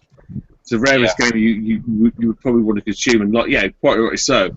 You're appealing to a very top tier of collectors, and he had all the spiel. Yeah, I bought a carton of them for 12 cartons. They're all sealed. I don't really want to open one. This, that, and the other. I thought whatever. And as I said, when it come through, I said to him, I'll risk it and I'll buy it, and I think I bought it for 10, 15 quid. So I'll have it as a repo, just as a, because other than the internals, externally, like I said, what they must have done, they must have bought a job lot of now I don't know what they were, other Master carts that had the hologram on them, and they've just used them as donors because they were mint. I mean, like, the actual cartridges, everything was perfect. Yeah, it was really hard. I mean, like I say, unless you had it in your hand from a photo, it's really hard to tell. Yeah. Raxel in the comments is saying Smurf Repro lol, so he's obviously thinking. Pat, any old username says stab him Pete. Stab him Pete, yes, that's you. Trust me, if I come across this guy who's doing the repros, I will shank him. Don't worry, Pat. Addy Sneaker Freak, Steve saying, any room for a little one, or are we nearly done? I assume, does he mean a little drink? In which case, yeah, probably room for a little one. We'll probably wrap up soon because I'm ratted, actually. You what, mate? We wrap it up by 12 tonight. Yeah, we'll wrap up soon. Don't worry, Steve. We'll just do whatever, mate. I don't give a fuck. Once I've had a few drinks, we'll just. Yay! Let's see what. Do you know what? Right, I never hardly ever drink, and I went to a mate's barbecue because he's had a little kiddo, last Sunday, and I took the Monday off like preemptively because I knew it could kick off, and I fucking got rat-arsed. Like, we drank a shit ton of red wine, and yeah, it was good times actually. It gets to the point where like the missus is taking the drink off me, and I'm like, no, fuck off, you know what I mean? Yeah, messy business here. Yeah, you got room for another one, Steve. Don't worry about that, mate. Steve Retro on Limp saying apparently Prague is the best place to find / buy Smurfs 2. Czech Republic, isn't it? I think that's long gone now, that is, Steve. Why would that be the case? Because it wasn't released in the UK. It was one of these weird. And there's another game that's suddenly sprung up in Portugal, which is a Portuguese only reskin version of Astro Warrior. It's only in Spanish that no fucker ass can understand. And all of a sudden, that's part of the PAL collection. This is like, it's called Sapo something. It's like, fuck off. Was it released by Eco Films? No, Eco Toys. Okay, so they're probably the same company as Eco Films, I'd imagine. Probably. Because, but you know what? I said to Simon, to Jay, Simon Snake, I said, where's your line? Oh, we've got this rare fucking Spanish game that was only released in 4 regions of it. It's like, you know, they're a lot of the Brazilian Master System ones are really quite tech expensive. Toys. It's all tech toys. Yeah. That's all it is. It's all it's got. It's a tech toy re-release that was pushed out to the Portuguese market, which is basically a reskin of Astro Warrior, which you've already bought. Mm-hmm.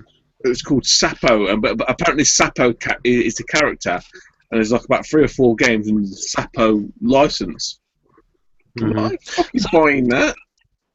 some of those tech toys are quite impressive. Also, they got the Sonic 3D Street Fighter 2. Ooh. How they got that to run on the Master System? I mean, they're not particularly playable, but it's quite impressive from a technical point of view. There's loads of them. The issue is with like Eco Toys, Eco Films, which I assume are linked, is there's a lot of Eco Films releases on the Dreamcast, which are just pack-ins with controllers of existing games, and they're quite hard to find. They're only released in Portugal because this Eco Films basically takes stock that they couldn't sell and repackages them, and then tries to sell them as something else. Yeah. So I'd imagine that's what's happening with the Master System. So it's like you said, if you get into that, where does it end? You know, You can't start. You can't sort of say in like from a power region, right? So for me, the power region is I can walk into a shop and I can buy this stuff and I can play it. Right? The piss take with the Sapo game is it's not even in English. nah. You know, you like as I said to Jay, I said Retro Collective got it as an official PAL release. Official PAL release in Portugal, only in fucking Spanish. That's Yeah. dude, seriously, fuck me. You know, say where you're going to end with all these other variants that come over from Brazil, all the tech toy variants. Yeah, all day, man. Can't do that. Yeah. It's like with the Dreamcast. You know, they released that collector's guide. Dreamcast Junkyard did that collector's guide. Yeah, Tom. And yeah, Tom, and the guy who created the guide is Mike Phelan. Mm. And if you actually look in there, they'll have like say one game like Virtua Tennis or whatever, and they'll have a version that's got an English manual, then they'll have a version that's got English, Spanish, and French, then they'll have a version that's got English, German, and blah blah blah, and there'll be like 5 different versions with different mixes of languages, and it's like Just on the manual. yeah. So it's like if you really want to go for the full set, do you want to buy 5 copies of the same game? Of course you don't. You just buy fucking 1 copy of the game. You know, you don't. How do you want to be? It's kind of like Yeah, what's the point? I don't want to have 5 copies of the same fucking game on the shelf. Exactly. Jesus. What? See, this is the thing for me. It's how anal do you want to get with it all? And I think some people exploit that collector, obsession with it. It's like Star Wars figures. I mean, I don't know fuck all about Star Wars figures, other than I know there's some variants where they've got painted legs, and they've got non-painted legs, and stuff like that. It's like, oh, really? Here's an interesting question, actually, coming off of Star Wars figures, because the other week I got a really, really good bundle off a guy down the road who I met through eBay, and he was a big Star Wars collector, and he sold me a load of games, and his missus had basically said to him, because he collected Star Wars and he collected video games, and she said, you've got to get rid of one. So he chose to get rid of the video games, so I took a load off him. I was saying to someone the other week that, I've met quite a few people through eBay. Have you guys ever met anyone through eBay who's then become sort of an acquaintance or a friend? I wouldn't say as such. There's people where I've bought stuff off locally where I've kept them as a followed seller as such, just to see if they pop a bit, but not people where I've built a sort of a rapport with, really. See, I've met people on eBay who now, I mean, you've got the people who just sort of text you and say, I've got some stuff for sale. But I've got people who, will come around and play video games and we'll hang out, and I've sort of met them through eBay, and it's just a chance to meet another collector sort of thing, and I just think that's quite cool, that you meet people through eBay and you end up sort of becoming friends. Are they potential stab victims then, Pete? Anyone is. Anyone in the vicinity. That's the reason why you've got all that box of wine and spirits behind you. You ply them and then you stab them and then you do whatever you want to do with them. And you What? What did you say, Scott? You cut out there. That was meant to be a poor Scouse accent. You met my mate Stanley before. Yeah. Yes. You didn't really go to that party last week, did you, Pete? You what? You didn't really go to that party last week, did you, Pete? Nah. No. I went to the hardware store. Got an axe. The chainsaw. Jesus. Steve Retro on Lim saying Tinder for eBay. God. Jesus Christ.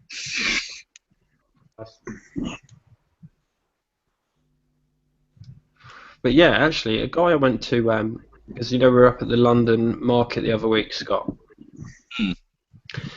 And my mate Jerome was there, the French guy. Yeah. And he actually used to live next door to me. And we never knew, living next door to each other, that we both were huge fans of Sega. And then a couple of years later, I moved away, and I was buying something on eBay, and it turned out to be him. And then we got chatting like, oh, fuck, we're both into Sega. And now we're like, see each other here and there and do trades and stuff. And, we kind of have that shared interest. And it's just weird that we used to live next door to each other, and we never knew that each other was into sort of retro gaming. But now, through eBay, we're kind of, good friends. It's kind of with retro gaming, ain't it? I suppose I'm always a bit apprehensive of it being branded a bit nerdy. Some of it sort of like, I'll put the feelers out with people. I'm like, oh yeah, do you remember Sega, Nintendo? And then see how it goes from there. But when you start going on about people, saying, oh, bro, I got this on the Sega Saturn, and their immediate reaction was, oh yeah, that was a shit console, wasn't it? It's just like, oh, fuck, I can't be asked to explain it.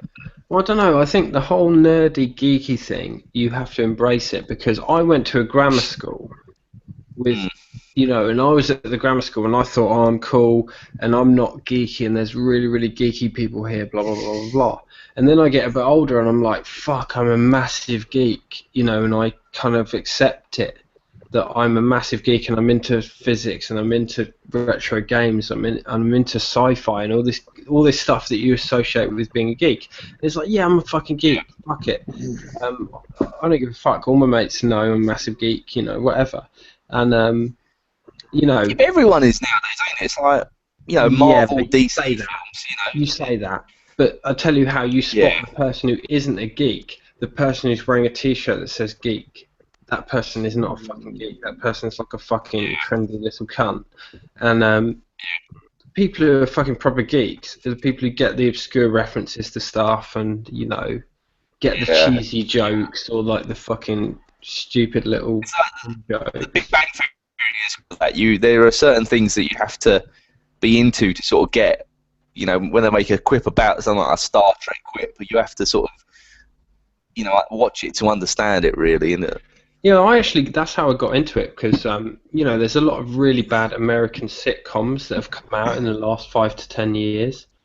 And things like How I Met Your Mother and, what's that one, 2.5 Men, like really bad stuff. And I always saw Big Bang Theory and I thought, that's the same, it's shit. And I never even gave it a chance. And a couple of my mates said, there's actually some really, like, obscurely funny physics jokes in it. And I'm like, really? And I gave it a go, and I love it. I think it's great. And there's some really funny, like, really geeky jokes in it. I love it now. Well, me and the missus, we were watching University Challenge for some reason the other night. Yeah, I love the University Challenge. You could sort of see the Sheldon in certain ones that were on. Of course. They get a question right and they're like... And it's that sort of like... there is a truth in like how he is, really, that sort of nerdiness. It's like you watch University Challenge and what's the most answers you've ever got right? It's like 2. If you get 2, it's amazing. I got 3. That was it. That was it. It's just like, how the fuck do they get some of them right? And how does Pac-Man... Really clever. Yeah, how does Paxman read them as well? They're just... I know, it's mad, isn't it? Yeah, it just fires them off like nothing. So, just going back to the comments, Raxel says, Tooty is wrecked, lol. I don't think you're that wrecked, I used to. No, I'm waiting for another beer, actually. This is standard for Stu. I'm wrecked, if anybody here is. Yeah. Lee Retro Gamer Addict saying he's a nerd and proud of it. Nice. Steve, Gas said Steve is off for the night because he's got to get up for the boot. See you, Steve. If I do go in the morning, I'll text you, but it's fucking really unlikely, mate. Beat him to the boot. Steve Retro on Limb saying everyone's a geek, we're just the honest ones. Yeah, I think, you know, like you said, it's kind of cool to be a geek now, but I think a lot of people sort of insinuate that they are, but they aren't. Plastic geek. Plastic geek, yeah. Well said, Stu. Well said. Well said. One of my missus' mates, she wears a T-shirt saying geek, and it's like, she's so fucking far from geek. She wouldn't, you know, she's miles away. She's nowhere. She wouldn't get any references. She doesn't know anything. She just wears it because it's kind of like trendy, and she probably saw it in some trendy shop. All right, then. Stop you there. Sorry, it's here. Do you want to cheer? Like being geek or whatever. Yeah. But why would you think yourself to be geek? Would you think yourself if you're into retro gaming? Do you think you're geek? No. It's just a See, I don't either. I don't. No. See, I don't. Now my daughter, who's into manga and she consumes it like I told you, well, into it all, the whole that's kind of geeky. She loves Doctor Who, she loves all that kind of stuff. That's geeky. What I do, what I'm interested in, I don't perceive that to be geeky, but other people may see it as geeky. It's weird, isn't it? How the social levels depict stuff. I mean, I've worked with guys that have like professors or whatever, and then like blow my mind. I have no fucking idea what they're talking about. Yeah. But it's very weird how society would sort of say, you're a geek. No, you're not. Well, I think, like, from my point of view, I wouldn't say because I like retro games I'm a geek, but I'd say because I'm really into physics, I'm probably a geek. You're geeky. Yeah. Yeah. And also stuff like, I really like shows like Stargate SG-1, and like if you tell people you like Stargate SG-1, they're like, you're a fucking geek. Do you know what I mean? Straight away. And I'll take that. You know, I don't mind. I love it. I know. I just found it quite interesting how we sort of diversify and segregate and sort of put people in different slots depending on what. Yeah. I mean, I've never watched Big Bang Theory. No, I don't know what it is. I don't have a fucking clue. I don't watch the other one that you're on about, whatever it's called. I don't watch Doctor Who either, but I like old games. I like old shit. So where did you define what level are you a geek? At what point do you get to geekness or not? Yeah, like you said, it's all relative, you know. It is. It's weird, isn't it? Though? I mean, this girl I'm talking about who wears a geek T-shirt, she like listens to Justin Bieber and stuff. She's so far from a geek, you can't even fucking see her, mate. Fuck me. How are you and all that? Just diving into the comments.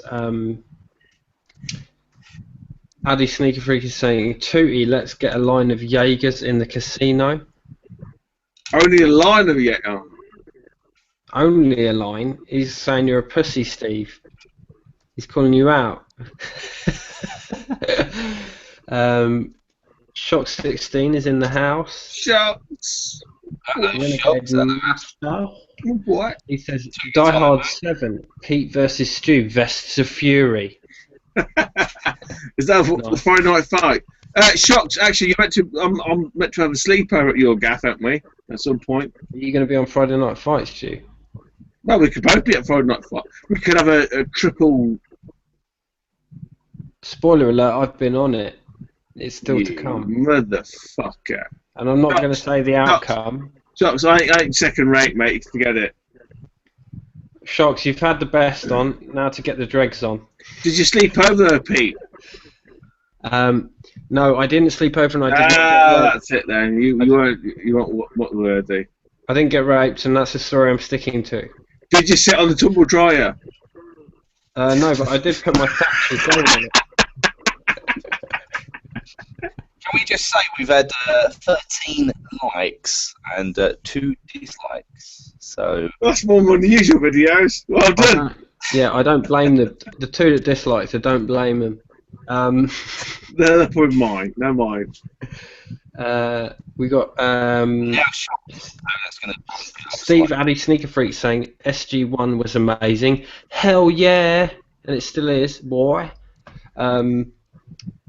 Steve Retro on Limb. The geek world is the way that outsiders see us. I guess so.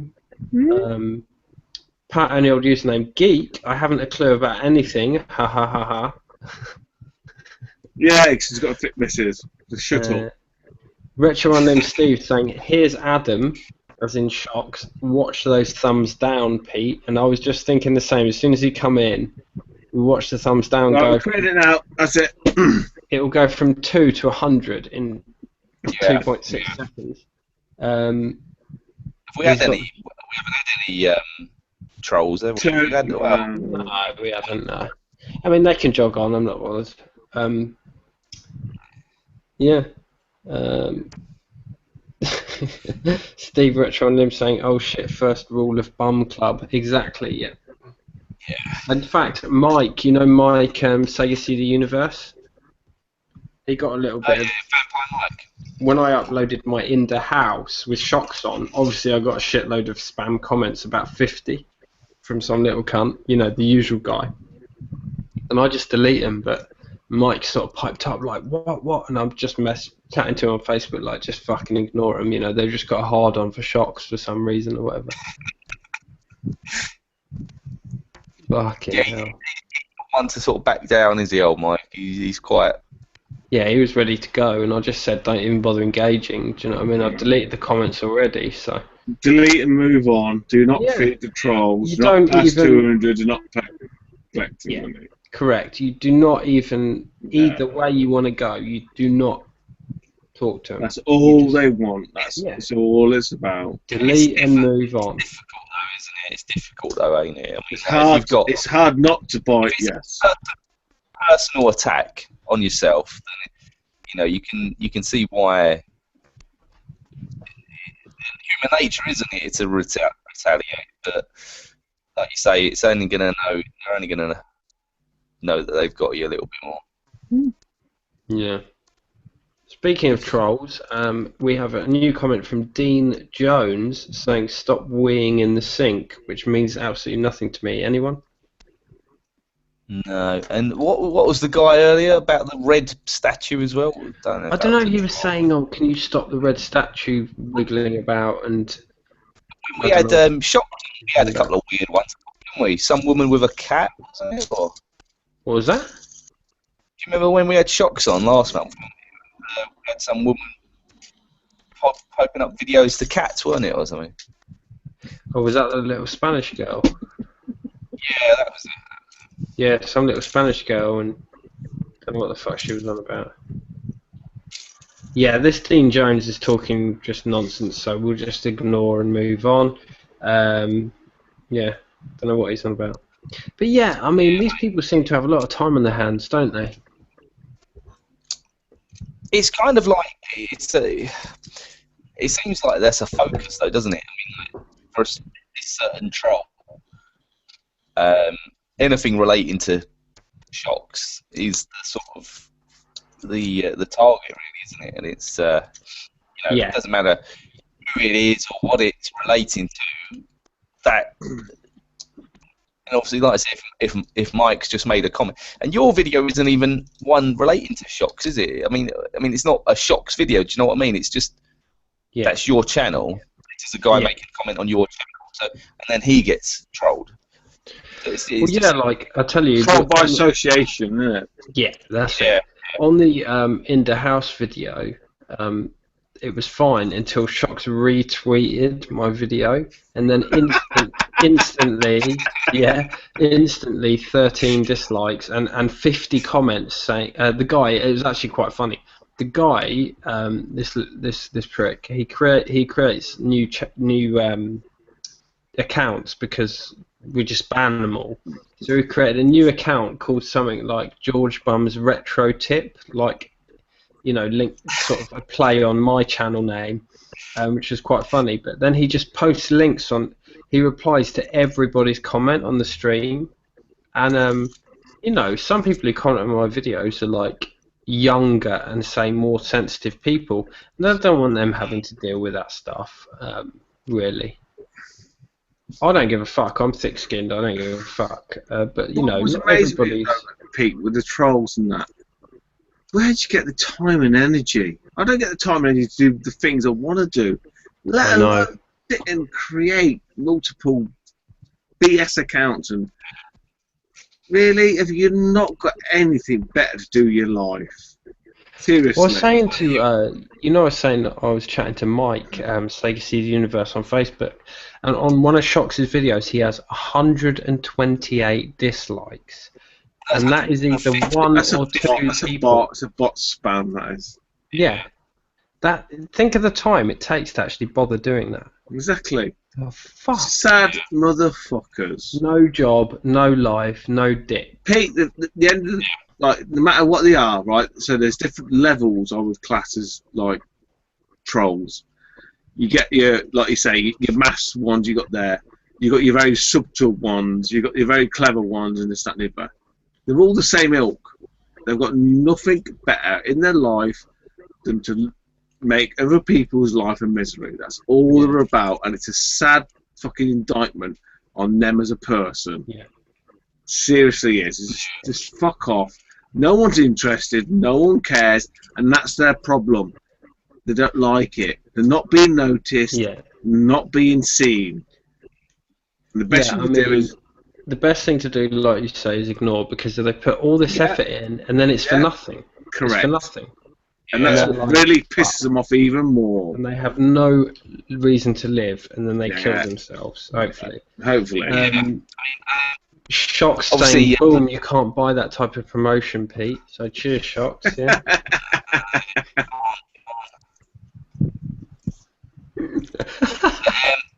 Addy Sneaker Freak has just mentioned Pete Snestastic. He's obviously suffered with trolls for quite a few years, hasn't he? And I think that's made him sort of quit YouTube and come back to it and so forth. But he's had it quite. But the troll's been quite with him, and the troll's been quite vocal. Actually, doing videos. He's not a sort of just a generic anonymous account. It's actually someone with a specific account, isn't it? That's been sort of targeting himself, really. Yeah. Like Steve Addy Sneaker Freak is saying, it is not the same person who targeted Snestastic, because that person I know of, and they targeted Owen as well, Labosu, and it's not the same person. I mean, this person who creates all these accounts wouldn't show their fucking face, and they're a fucking cowardly fuck, and they wouldn't show up to a fucking event or anything because they know they get fucking stabbed, so... By our resident Stabbo. Know what I'm saying, Stu? Yeah, but they don't show their genuine face on their genuine account, though, do they either? So that's Of course they bloody don't. Of course they don't. They're a fucking faggot, and they're a little keyboard fucking warrior. They're a little pussy, mate, and they wouldn't fucking show their face on anything, mate. Yeah. Have them killed for 50 quid, mate. Trade in a game, CEX, boom, 50 quid. CX credit is a universal credit. Exactly. Go down the boot. Step one, go down the boot. iPad. Hey, Mr. Nigerian, you want an iPad? I'll get you an iPad. Step one, go down the booter. You got to go establish trade in at CX. Step three, pay some cunt to shank this little fucking rat cunt who fucking leaves comments. Yes. Rat fuck. He is, though. He is just a rat. He is an absolute rat. He's a fucking parasite, to be honest. This They're all parasites, Scott. Yeah. This one is fucking... Any fucker that trolls anybody else that has the balls to go make a YouTube video, right? I say this honestly, right? It takes a lot, and you guys know this, right? And the few people that watch this know this. It takes a lot to make a video. It takes a lot to fucking sit there in front of the camera and expose yourself. And any fucker that thinks they're above whatever, and they think they're better than anybody else, and they berate and slate them, they're fucking below the scum. I'm sorry, it's not on. Because a lot of people here and a lot of people just here just to try and integrate and be part of the community, and to be abused like that is fucking wrong. It's wrong on all levels. I think as well there is a difference between all those thumbs down that Shocks gets, this troll thumbs downs, but obviously we're not going to mention names, but there is a gent out there that gets thumbs down because he's a cunt, and I think that's more of a genuine thumbs down, isn't it? Where if you're an arsehole, you will get thumbs down, but I think whereas with Shocks, they're just fake thumbs down, really. Are you referring to me? No, we're referring to Will Smith. Steve Retro Nim says, you referring to Will Smith? Will Smith? No, not Will Smith. Get jigger with it. Wild Wild, Wicked Wicked Wild Wild West, Jim West, Desperado, Exactly, Rough Rider. No, you don't want nada. No, not Will Smith. Will Smith. Is that a name for him? Is it? Wicked Wild Wild. I'm a big fan of Will Smith. Yeah, who don't like a big Willie? Big Black Willie. Exactly. Big Willie Star's all in it, getting jiggy with it. He refused to do Independence Day 2. Did he? I don't blame him. Yeah. He said he really wasn't big enough. He wanted a bigger, more Willy blah blah blah. Very sensible. Suicide. He was doing Suicide Squad, wasn't he? Have you seen Independence Day 2, Stu, then? Yeah. I quite like that. Good? Yeah, I quite liked it. The thing is, it's like Ghostbusters 2. Got to switch your brain off. For me, anyway. Yeah. For me, I always watch movies for what they are. I'm not a nut job or anything. One of these like well into them. I just watch movies for what they are. Same with TV shows. There's brilliant TV shows out now. I just watch them for what they are. Mr. Robot, Preacher, Outcast, loads of great TV shows now. Shock 16, well actually Pat and the old username saying ha ha ha rat cunt, which I'm sure we said ages ago, is a bit behind. Steve Addy Sneak Freak saying Pete is sexually obtuse.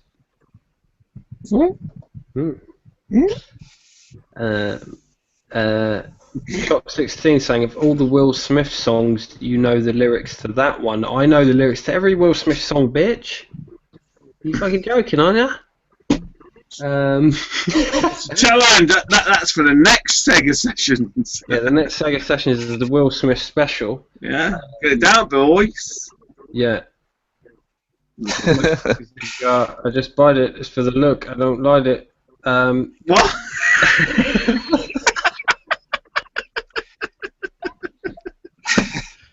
Yeah. And that as well. Exactly.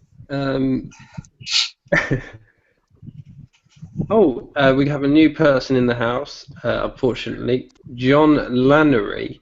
He said, a guy's dick touched my anus. Did I have anal sex? What's that, Scott? He's been raped, though. Well, I'm afraid to tell you, John Lannery, but not only did you have anal sex, but you have AIDS.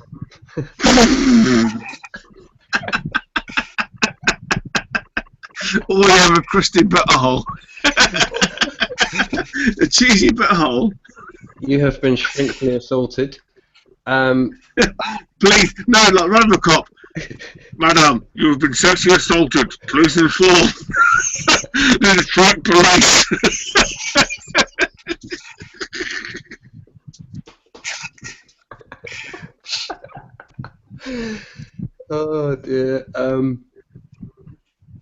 Oh, Oh, it's a good blimey. person. Comments are coming thick and fast. Shock 16. Will Smith don't have to cuss his raps to sell records. Well, I do, so fuck him and fuck you too. What, mate? You can't knock Will Smith. Get the fuck off my stream, Boise. Eminem quote. That's an Eminem quote, isn't it? Yeah. I'm merely jesting. Summertime by Will Smith, Raxel says. Yeah, great Oh, tune. yeah, that's awesome. Great tune. Steve, Addy, Sneaker Fruit. Miami, yeah. Yeah. Parents just don't understand. Classic. Ali Sneaker Freak says Gades, so he's upped it from AIDS to Gades, which I think is accurate.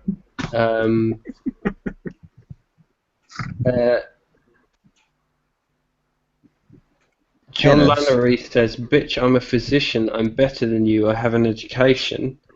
Cool. Good on you, mate. Any good with bullet wounds? I challenge your education.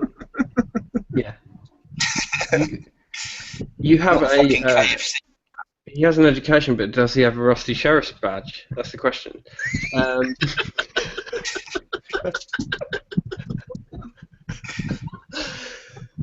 Oh dear. Yeah, and then the comments descend into madness, so we won't move on past that. And then pig drinks wine. And then pig drinks wine. Is that it? Yeah. That's the plot. That's the plot twist. That's it. Dum dum dum. Dun. Tune in for next week. Next month's even, isn't it? Oh, you might have somebody famous on next month. What's that? In the house. We're gonna have Stu TootyUk coming to In the House soon. You've ruined it all now. No one fucking gonna watch, are they? They're gonna thumb it down to death. Of course they're gonna watch it. Of course they're gonna fucking watch it. That's gonna be the one they're gonna watch, and they're gonna be like, "Oh shit, son!" No interest in that at all. They're gonna be like, "Oh my god, he's gone into the inner sanctum of the fucking blast furnace." and pick yourself hair before you came in my place. No, it's gonna be a good one, mate. Yeah.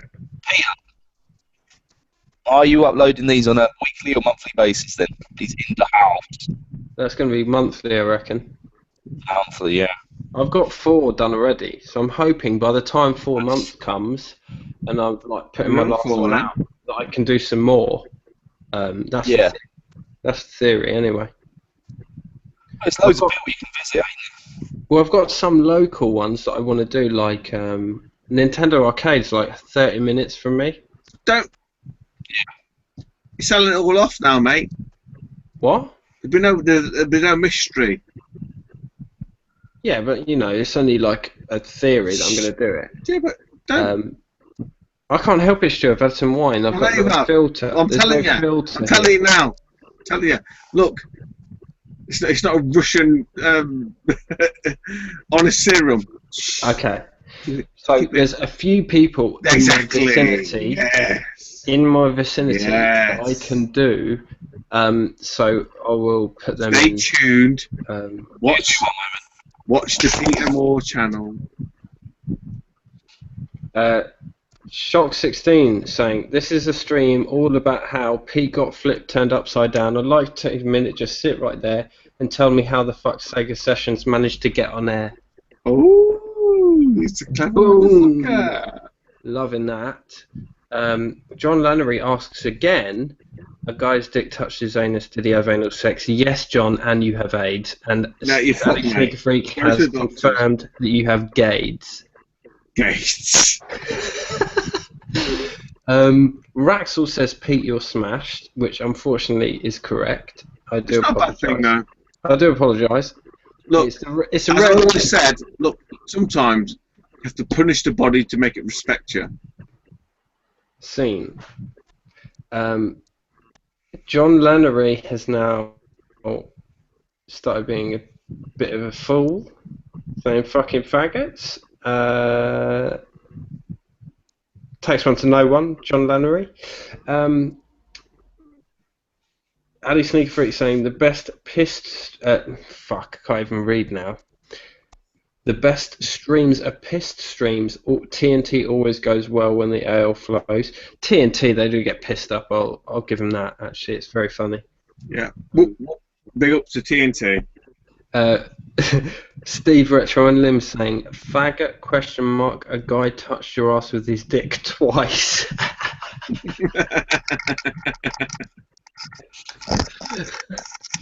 Amazing. Raxel says he's also smashed, so cheers. Yeah, there you go. I think we'll probably wrap up fairly soon, won't we, lads? Yeah, I'm about ready for a break. Yeah. Do you know what? I'm going to play a little bit of South Park: The Stick of Truth because I've just got round to playing that and I've had it for ages. Great game, that is. Yes. PS3 or 360? PS3. PS3, yeah. No, that's kind of just sort of maybe a final topic. That's kind of my ethos of buying modern games. They were saying, have you played Doom yet? And I haven't played Doom because it's 25 quid, and I'm not spending 25 quid. I'll get it when it's like a tenner. And because I've got such a big backlog of games, you know, I was just getting around to Stick of Truth, and it came out 2 years ago. So I'll get Doom when it's a tenner. I'll get Uncharted when it's like 10, 20 quid. That's a rush. You know, there you go. I never buy It's games. quality. That's it. But yeah, I've got a ton of games like in the backlog that I can crack on with until the games that are new are cheaper. You know, I think I've pre-ordered like 1 or 2 games in the last 8 years, and one of them's Fallout 4, and one of them was Skyrim, and that's it in the last like 8 years. It's the only games I've pre-ordered. Only Nintendo for me. You pre-order Nintendo, do you? Only, and well, I was saying historically, only Nintendo games. Mhm. There's many. You tried that? Was it Tokyo Mirage yet, Stu? Never fuck. No, just a collection, please. Too busy wanking, mate. Is that one of your Japanese pornos, Scott? It's one of Stu's.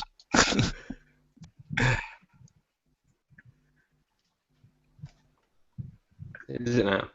Oh, he's frozen them. But no, I mean, I've got, like, Pete, between all of us, we've got more than this shit ton to ever play Of through. course, yeah. Let's be honest, fuck's sake, man. We're not kidding anybody, you know. That's not what it's all about. Yeah. But I do pre-order newer, like Dreamcast stuff, you know, obviously. Indie stuff, yeah. But I don't pre-order like modern stuff. I think that's a bad aspect of the whole game, really, like pre-ordering stuff. I think with the Nintendo stuff, you have to pre-order it though. Yeah. Because otherwise you don't. Oh yeah, for sure. That's the only reason why I do it. Anything that piques my interest, it's pre-ordered. Yeah. Yeah. Because it's like the the Hyrule Warriors big box set. You know, it's now worth what, 120 quid. Obviously, it was pre-order only, effectively. Yeah. You know, sold out instantly. Right. Yeah, Well, I guess you have to. I need to go to the little boy's room. Are we about done? Yeah, should we wrap up and you can, you know... We can go through the comments, can't we, Pete? We can what? We can go through the comments, can't we, I guess? Carry on. I can pop back. I literally need to go to the little boy's room. We'll pop back, Stu, and we'll wrap up.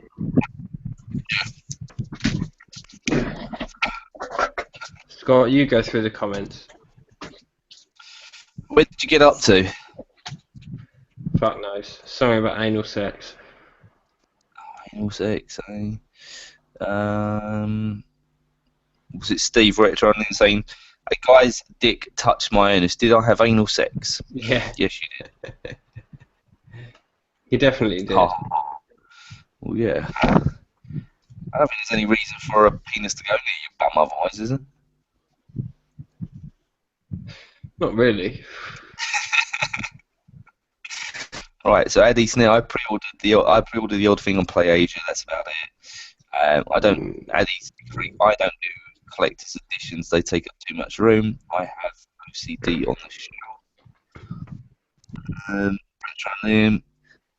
Is that a heat of the moment? Thanks, guys, for the stream by. That was Raxel. I wasn't familiar with Raxel. Is he a guy you've come across before? Is he someone from? I've not heard of him. He was on. Do you know Gross did like a promo for us? He did like a little promo, 20-minute GRS, saying like a warm up for this, and that Raxel guy was on there. So I think he's new to the stream, I assume. But yeah, thanks for coming, mate. Anyway. Yeah, he's very quite vocal on it. So thanks, mate. Pat, ha ha ha, Japper's Pone. Pat, where have you gone? You've disappeared off the face of the earth, mate. Pat, come back. Yeah, hopefully we'll see you soon. Like Stu was saying earlier, you know, you form like quite tight sort of relationships with people that you sort of came up on YouTube with. He was saying, yeah. And like Pat and I started at pretty much the same time, and you know, Pat's one of my first like proper friends on YouTube, I'd say, but I've never actually still not met him, which is crazy. Yeah, it's obviously not really local, is it? Where he is. No, and like he, you know, we always miss each other at events and stuff, but we'll meet soon. And yeah, it's a good mate, Pat. But it just happens that we never met. Weirdly, it's a shame. It's obviously something like the West Country tubers and the Scottish tubers. You know, you're not really going to meet them unless it's at a specific event, really. Yeah. Is it? I know some of the Blackpool scene is the place to go, isn't it? But I don't think many people are going to go to Blackpool next year because it just seems like such a Scott, you've got to go to Blackpool, mate. Well, my missus is on a hen do for the weekend, this weekend, and I've got a house to myself, so I'm going to kind of use that as a sort of bargaining tool for maybe next year. I'll say, well, look, you fucked off to fucking wherever she is tonight. Yeah. You know? Yeah, why not? Well, you just get to where I am, which is like northwest London, and I'll drive you up there. That's it, sorted, mate. But it's fucking great, mate. Blackpool, like Lead Retro Gamer Addict just said in the comments. One more beer, Stu. Lee Retro Gamer Addict saying Blackpool was banging, which it was. Blackpool I've been to twice now. I've been to every Manchester since they started, every single one. I've done 2 Blackpools, and Blackpool is amazing. The last Blackpool was absolutely great, wasn't it, Stu? I loved I must say that. It's just so fucking great fun. You just see everybody, and it's just crazy. It's a lot easier if you've got kids, though, mate. You are? It's a lot easier if you haven't got kids, though. Yeah, I guess, but you can sort it out, mate. Everyone who goes has got kids. Most of them have got kids. I'm like the exception. You have to. I think you have to sort of give yourself a stake in the ground and say, "I'm going." If you start sort of going, "Oh, I'm not sure," then forget about it. You're not going to go. Like, so the first time I went to Blackpool, I went on my own. I went from work. I got the train. Went up to Preston, and I went on my own. I'll come back on my own steam.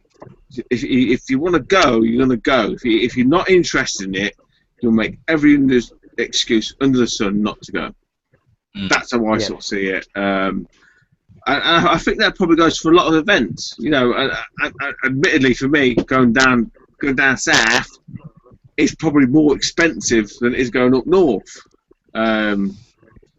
Is that an indictment of the south and the north? Possibly, but that's where we're at.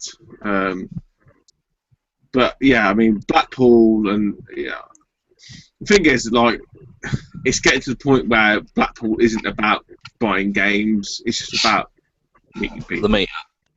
Yeah. It's all about the Friday night. For me, if it means, right, in my own head that I'm going up to the beach, you know, to the seaside, to meet a few lads, look at a few games, play a few games, have a few beers. Fuck me, that's good enough, man. I'll take that every day of the week. I'd go up there just for the Friday night. Exactly. Lee Retro Gamer Addict saying Friday was great, Saturday was a write-off, which for him it was. He was nowhere on Saturday because he got too ratted on the Friday night. I got fucked on the Friday night this time at Blackpool because I got there quite late and then had a few beers and this, that and the other and I was off my face. But the London you know, Retro was a good meetup. It was a good meetup, but honestly, Scott, it's not a patch on Blackpool. You turn up to Blackpool and on the Friday night there was 28 tubers on the Friday night, and at London there was what, 6 of us? Yeah. Imagine that, 28 people. I think it's the what you call it? The thing behind it as well. Obviously, a lot of people at the London Tube is going to go, well, I'm going to go home. Whereas in Blackpool, they're going, I'm out for the lash. Yeah. So it's the impetus behind it that would drive the event. Whereas, like, if I was going down to London, I'd be like, well, look, I can't get too fucking smashed. I'll get a fucking 4-hour train home. Whereas in Blackpool, everyone's there. I've got a hotel. I've booked in. Yeah. Let's have it. Get it on. And everyone just chills the fuck out then. All the fucking shells fall off and everyone just, you know what I mean? I don't know. Maybe I'm polishing the turdy, I don't know. Well, Shocks has made a good point here. He says Blackpool was good. I'm wondering if it was worth buying a ticket. The bar is where it was at. Don't need it. Exactly. Didn't need the event. Correct. Mm-hmm. I've said that 1,000,001 times. But the fact is, there's nothing like going to the seaside, is there? You know? It's nice. But yeah, I'll be at Play Manchester as always in October with a couple of mates and a load of tubers going. It'd be great. A little meet up, I think. The problem with Manchester is it's the arse end of nowhere. So you have to go all the way over to the Trafford Centre. Not and really. There's nothing there. It's alright, you can get cabs about for next to nothing up there. Well, do you compared drive to where I live. Yeah, I drive up there. Yeah. Yeah. That's about 3.5 hours, ain't it, up there? Yeah. Possibly 4. I normally go like early on the Friday night and come back on the Sunday afternoon, but we're talking, me and my mates now, staying the Sunday night so we can get pissed up on the Sunday and going back Monday morning. Possibly. Like last time, I mean, I've been to, like I said, every Manchester, but last one was the first one since I've been on YouTube, and we went out on the Friday night and met up with a load of people, and then went to the there's some arcade in the Trafford Centre. Namco one. Yeah, that was decent fun. I enjoyed that. Steve, Ali Sneak Freak, if he's still watching, he got ratted. He was fucked on a Saturday morning, pretty much right off the day. He went to sleep in the car. So you got to watch that. You don't want to go balls out on the Friday night. Well, yeah, I mean, you should come up to one, Scott. You've got to go to an event. Yeah, you should. Yeah, I'd like to. It'd be good. And Pat, any old username who's watching, you've got to come to a fucking event, for fuck's sake. Cause Pat, any old user cunt. any old user cunt, he hasn't fucking come to an event. I've never met the cunt. No, he's a fucking enigma wrapped in the fucking... Wrapped in a Cornish pasty. That'd be a Devon pasty, though.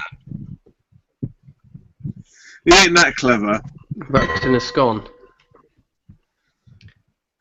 Wrapped in a batch.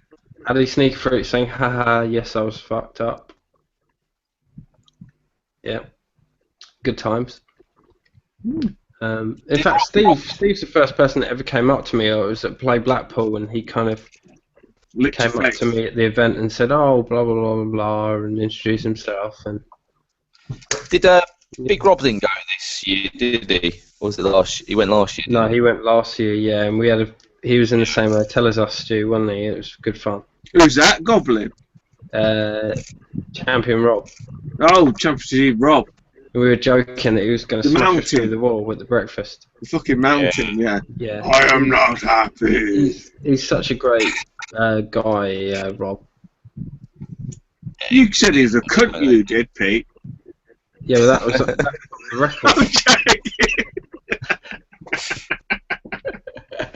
joking. That's confidential. I will smash. So, Stu, I must ask for your opinion on Sam Allardyce. Oh, well, look. Let's put it this way: we're not going to. If ever we've got now. We've got the World Cup coming out, haven't we? So we're not going to win any fucking prizes for getting through on FIFA Fair Play, are we? No. Because all we're going to do is kick the fucking other side 10 barrels of shit. That Sam Allardyce is fucking planning it. Fill the side with thugs, kick the shit out of the opposition, and lump it forward. There we go, lads. Yep. And we're first call up be fucking Kevin Nolan. No doubt. West Ham. That's your lot, isn't it? No, you're Gooners, aren't you? Yeah, I'm a Gooner. You're a Gooner. To be honest, Scott, though, I don't even. It was up for it. Who would I really want? Jurgen. Probably Klinsmann, I think. Yeah. That's bad. I mean, are they? I don't know if they're skint. If they haven't got the money to afford the. Obviously, Capello and Ericsson were on fucking tens of millions a year. Old fucking rubber face old bastard who's on more money than a lot of them put together. He's the highest paid manager at the Euros. The fact is, they're all shit. Yeah, they're not as good as what they are. What they think they are. Well, it's nothing to do with the manager. It's all to do with the players. They're all overpaid, fucking useless cunts. What you need to do is stop paying them, right? And need to give them a veto. This is the thing, right? You need to give them a veto to sort of say an anonymous veto. Do you want to be in the England squad or not? And they just tick a jitty, and I bet you'll see the fucking thing. Half of them will drop. And I've said this a million times for like the last 8 years. The best players you'll get is in the first, or what do you call it, the sort of championship and the first division, because they're the players that want to play. They've got the passion. These fucking cunts now, they've got it made. What do they care about England? All they were bothered about, and I even joked this to one of my mates on Facebook, even before we got knocked out. I said all they want is an extended summer holiday. Want to get knocked out? Sure as eggs is eggs. That's all they're doing. Pissing about, fucking. Where is the enthusiasm if you are earning $200,000 a week? I mean, where is the drive for that? Why would you want to bother doing it? England, I'll say any, but for me, if you should not be being paid to play for England. No. Do you want to play for England? Do you want to play for England? Yes or no? No. No worries, mate. Jog on. Do you want to play for England? Yes or no? And I bet I said it, you'll get to the championship and you'll get to the first division, and that's where the passion will be. And that's where you probably. Jamie Vardy was in the fucking championship, for fuck's sake. Yeah.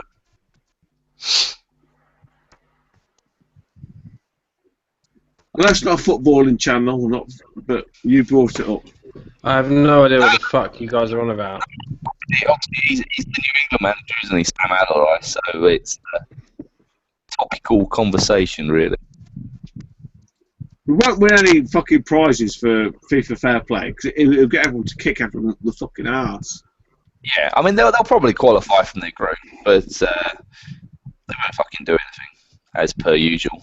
I mean, the most he's achieved was getting West Ham promoted, really. We'll have Peter Crouch, Emil Heskey. Who else you got? Long ball fucking players. That's all it is. It will be fucking Kevin Nolan, who's playing for Leyton Orient. Fucking Kevin Nolan. fucking captain. You watch. Yeah.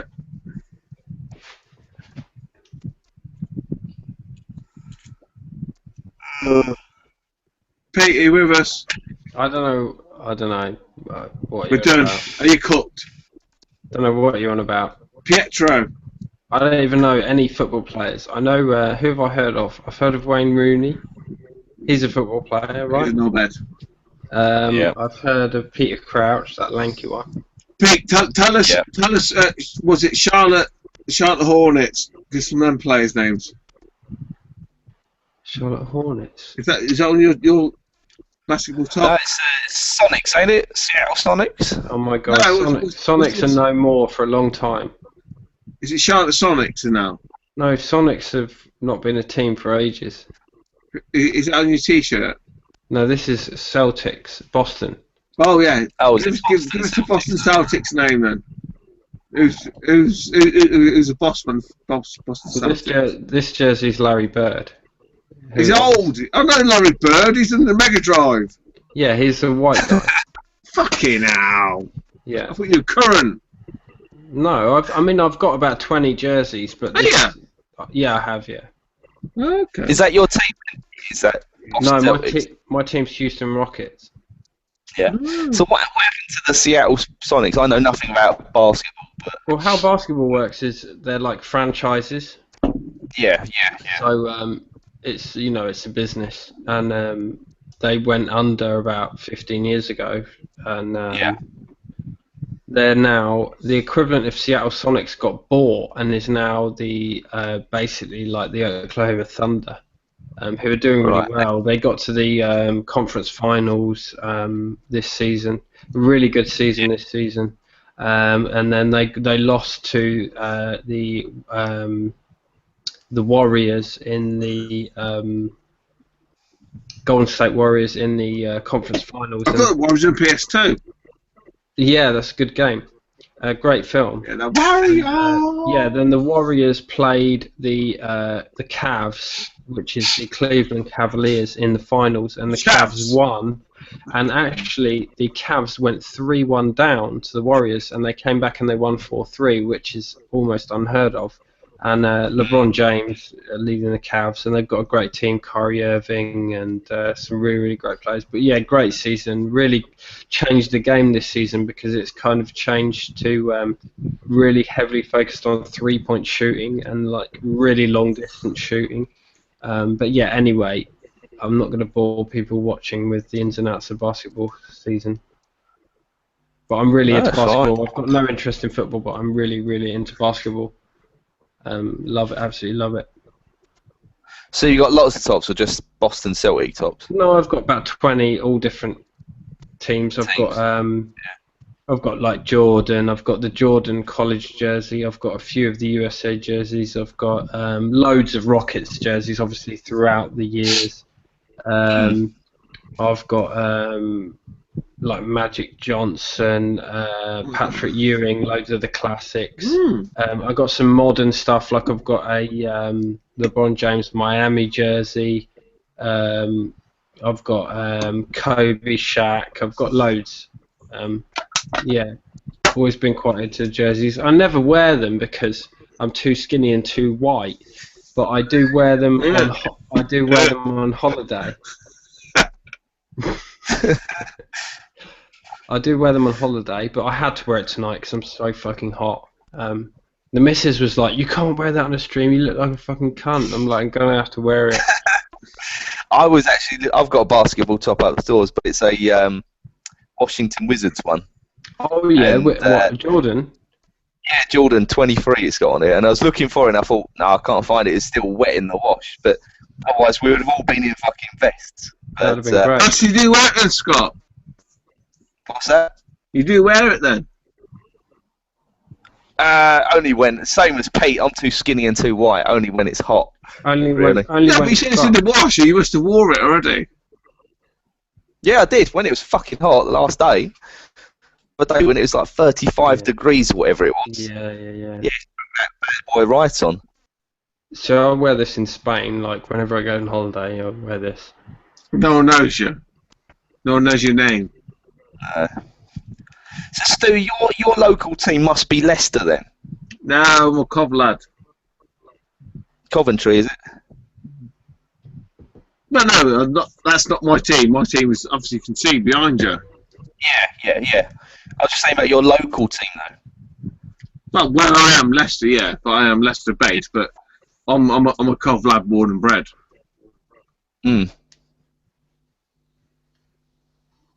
So where does the Liverpool support come from? You got like Scouse roots, or is it just No, as a youth, isn't it? kid? Yeah, exactly. It's like now you're going to get kids at like, well, probably Like Man City, ain't it? And shit. yeah, like last season, Man City or assuming for that Chelsea.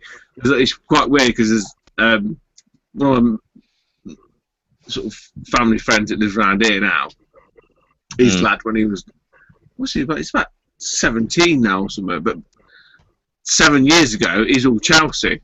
He's a lot Hazard and all that kind of stuff. Yeah, so I'm a kid of the 80s, 70s, 80s. Back then, it was all Liverpool. You're saying that though, you don't see many kids nowadays wearing Liverpool tops though, isn't it? You fucker, of course you fucking do. You. I don't know, mate. I don't know. It's not. There is a. You're going to say what? Oh, they've got all goodness tops, have they? No, I'm not saying that at all. We've got even less to shout about. Well, maybe not less to shout about than Liverpool, but we ain't got a lot to shout about. Yeah. I don't think many of us have, though. No. We ain't, no one's doing well, really, let's be honest. We ain't. No one's... I mean, Chelsea have been fucking shale of what they should have been. Yeah. Right, guys. What was your first football match you ever went to see?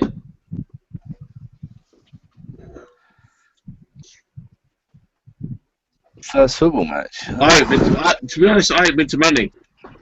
The first one I can remember was Coventry City Youth Cup final against, and I can't remember who it was against. I think we won, but that was it.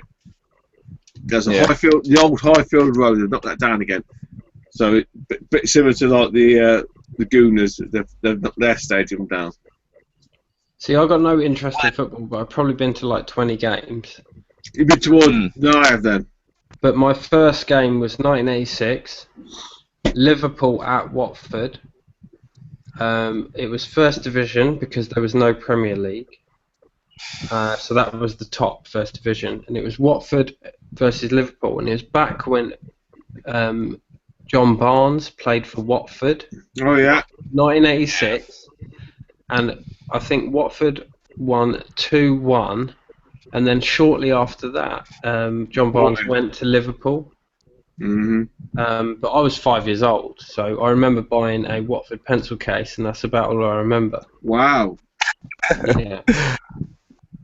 See, my first game, obviously my mum's Scottish, and my granddad, we went to Aberdeen Rangers, and I must have been about 7 or 8, and that was the first football match I went to. First English football match was Arsenal Middlesbrough at Highbury, and that again I think I was about 14 or 12. Blimey, that's quite late, isn't it? Yeah. What's that? So what year was that? I'm 33 now, so. Yeah, blimey. Is that all you are, 33, Scott? He's only a lad, isn't he? No, yeah. I don't know, I think I'm an old cunt. Not as old as us. He's very old. He could be my dad. No, he's got too much hairs, Pete. Yeah. Have you ever had a penis touch your asshole? Twice. So. One of them was me. Who's the other one? Have I got a brother? What a knob end. Literally, what a knob end. What a cunt, yeah. So, Retro on Limb Steve is saying his first game, Liverpool versus Coventry, funnily enough, 1981, which was the year after I was born. Raxel saying Oxford United versus QPR 1985 Milk Cup, whatever the fucking Milk Cup. is. Yeah, remember the Milk Cup? What's a Milk Cup? It's League Cup, wasn't it? Yeah, it evolved, didn't it? It kept evolving somehow. Right. Yeah. Pat Do you and your remember? username. Oh, gone. This is one for you. Do you remember the Anglo-Italian Cup? No. You never heard of that? The Anglo-Italian Cup. What was it? Talk to me. What was it about? It was basically a competition set up by the English and Italian FAs for a few. It ran for about 3 or 4 years in like the mid '80s. Early '90s, I think. And it was, I don't know how it come to be, but basically one of my mates is a Southend United fan, and Southend played Fiorentina, and Gabriel Batistuta was playing for him. Batistuta. And Batistuta scored a hat-trick at Roots Hall. Really? Against Southend, yeah, seriously. What a nuts Just random. But this was... It didn't take off Google then, obviously, no. No, not at all. Google it. You got some weird fucking Anglo-Italian fucking cup. AC Milan taking on fucking Swindon or something. It's fucking bizarre. So that's a precursor to the European Championship then? No, it was running. They were still running. Fucking hell. Yeah. I think it was more designed for the lower league. Lower leagues, yeah. Pat and the old username saying his first match was Exeter versus Plymouth. Last year. A bit of a derby. Apparently, about 21 out of the 22 players had webbed feet at that match.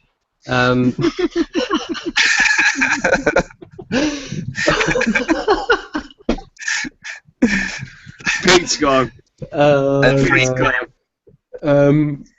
Chock 16 saying Bulwell Rangers versus Aspley Angels 1994. Who the fuck are they? Here you go. Addy, the sneaker freak, he knows about the Anglo-Italian Cup. He verifies it. There you go. It's a sad cunt. Oh god, Steve Ali Sneaker Freak saying get me in the stream. Should we do it? I mean, we're gonna have to wrap up soon. You want to come in for a bit? I'm at last half point. I'm about done. Yeah, I think we're gonna wrap up, Steve, because I'm nowhere, mate. Maybe next time. Hit your cup. Yeah. It was second tier team from Italy and England. That's what it was. Oh right, okay.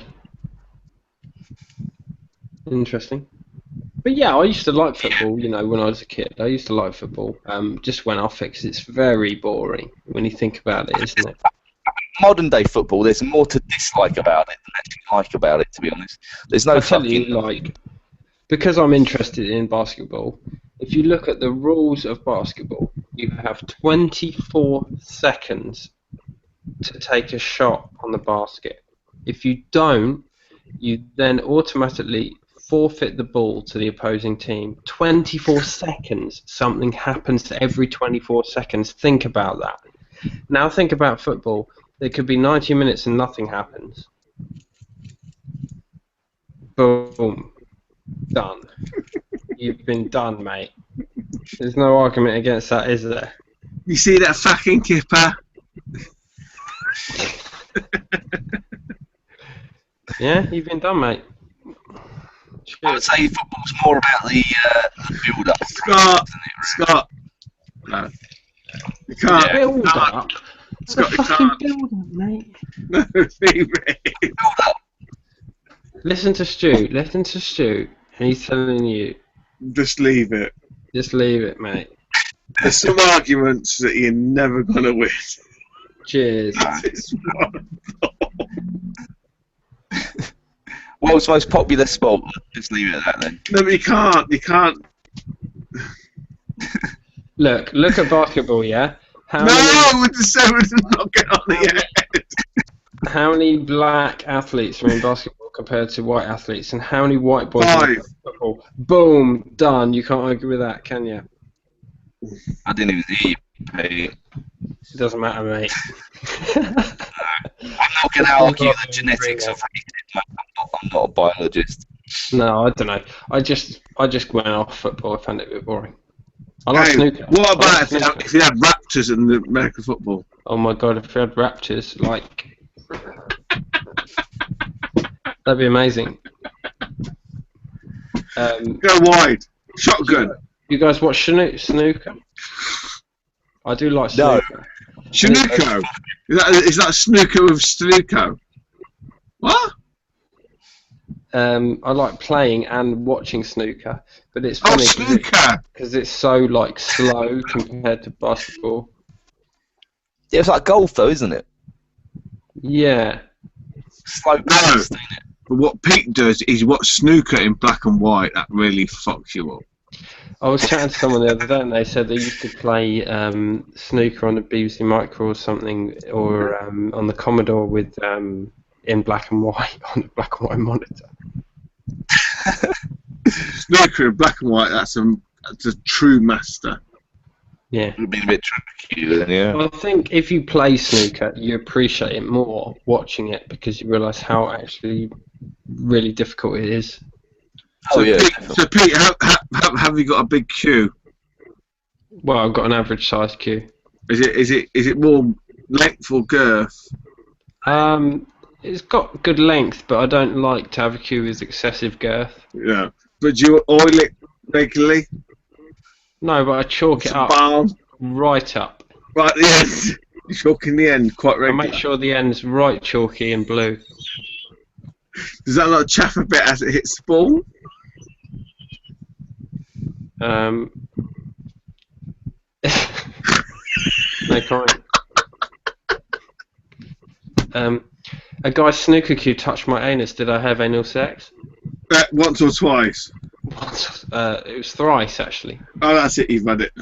Oh fuck! I've got gades. You got snades. I've got snooker aids. I'm gonna have to hit the hay soon, lads. Stop moaning, Scott. Stop moaning, mate. You've only got snades. You won't hurt you. Scott's got snades. It's making You'll me live. tired. You'll live. I've had Ebola twice, and I'm fucking. It's the think. Have you? Fuck about, mate. Yeah, don't piss about it. Yeah, I think Scott's right though. We'll have to wrap up soon. Yeah. Any old username saying piss myself laughing. This is funny ads. I'm funny as. I'm glad someone thinks it's funny. Oh dear, this is too many migrants at the booters there, Stu. You've been getting Ebola. Sorry, Scott. I said you've been doing too many migrants at the boot. You've been getting Ebola, ain't it? Oh yeah. No, I just spray them. my local booter up the road actually is like 90% Polish people, the sellers and buyers. I'm just amazed at the amount of Africanos that buy clothes and shoes. Africanos. What? You see them with the suitcases. They rock up the suitcases like, what are you doing? What, and they fill them with clothes? Yeah, shoes and clothes. What do they do with them though? Ship them home. Here's one of the car boot mystique auras. Same as like PS2s. What do they do with broken PS2s? They love them. They love them. They love clothes, shoes, broken PS2s. What? Like I say, Africa's fucking hot. I'm like, what are you doing with them clothes, man? That's what a fucking Bob Geldof needs. Clothes, shoes, and Don't start me on Bob Geldof. What, Mister? You're wearing Primark and I'm wearing a snakeskin suit, which actually cost me £350. So I'm too tight to pay the £1,400 it was worth. The guy's a fucking parasite. He's a fucking joke. That man needs fucking bending over. Oh, he's disgusting. He's a He's a fucking knobhead.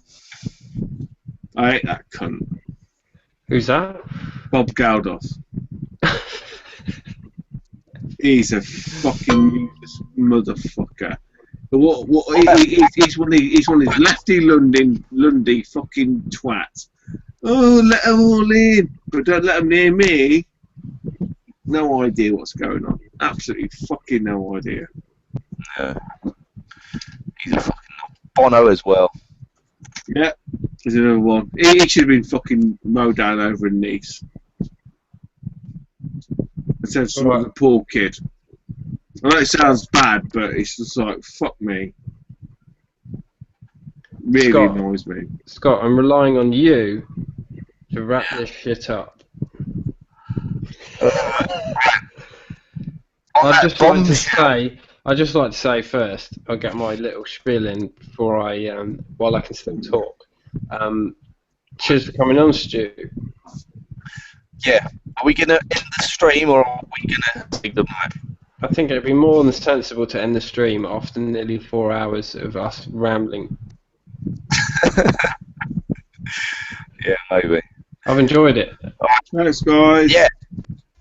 It's been good, Stu. Thanks for having me.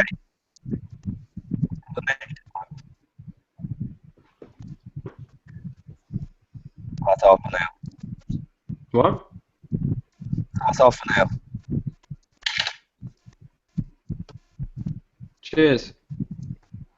See you later.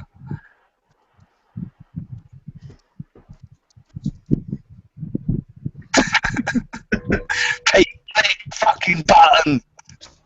Oh yeah, sorry, I forgot I'm the controller. See you later.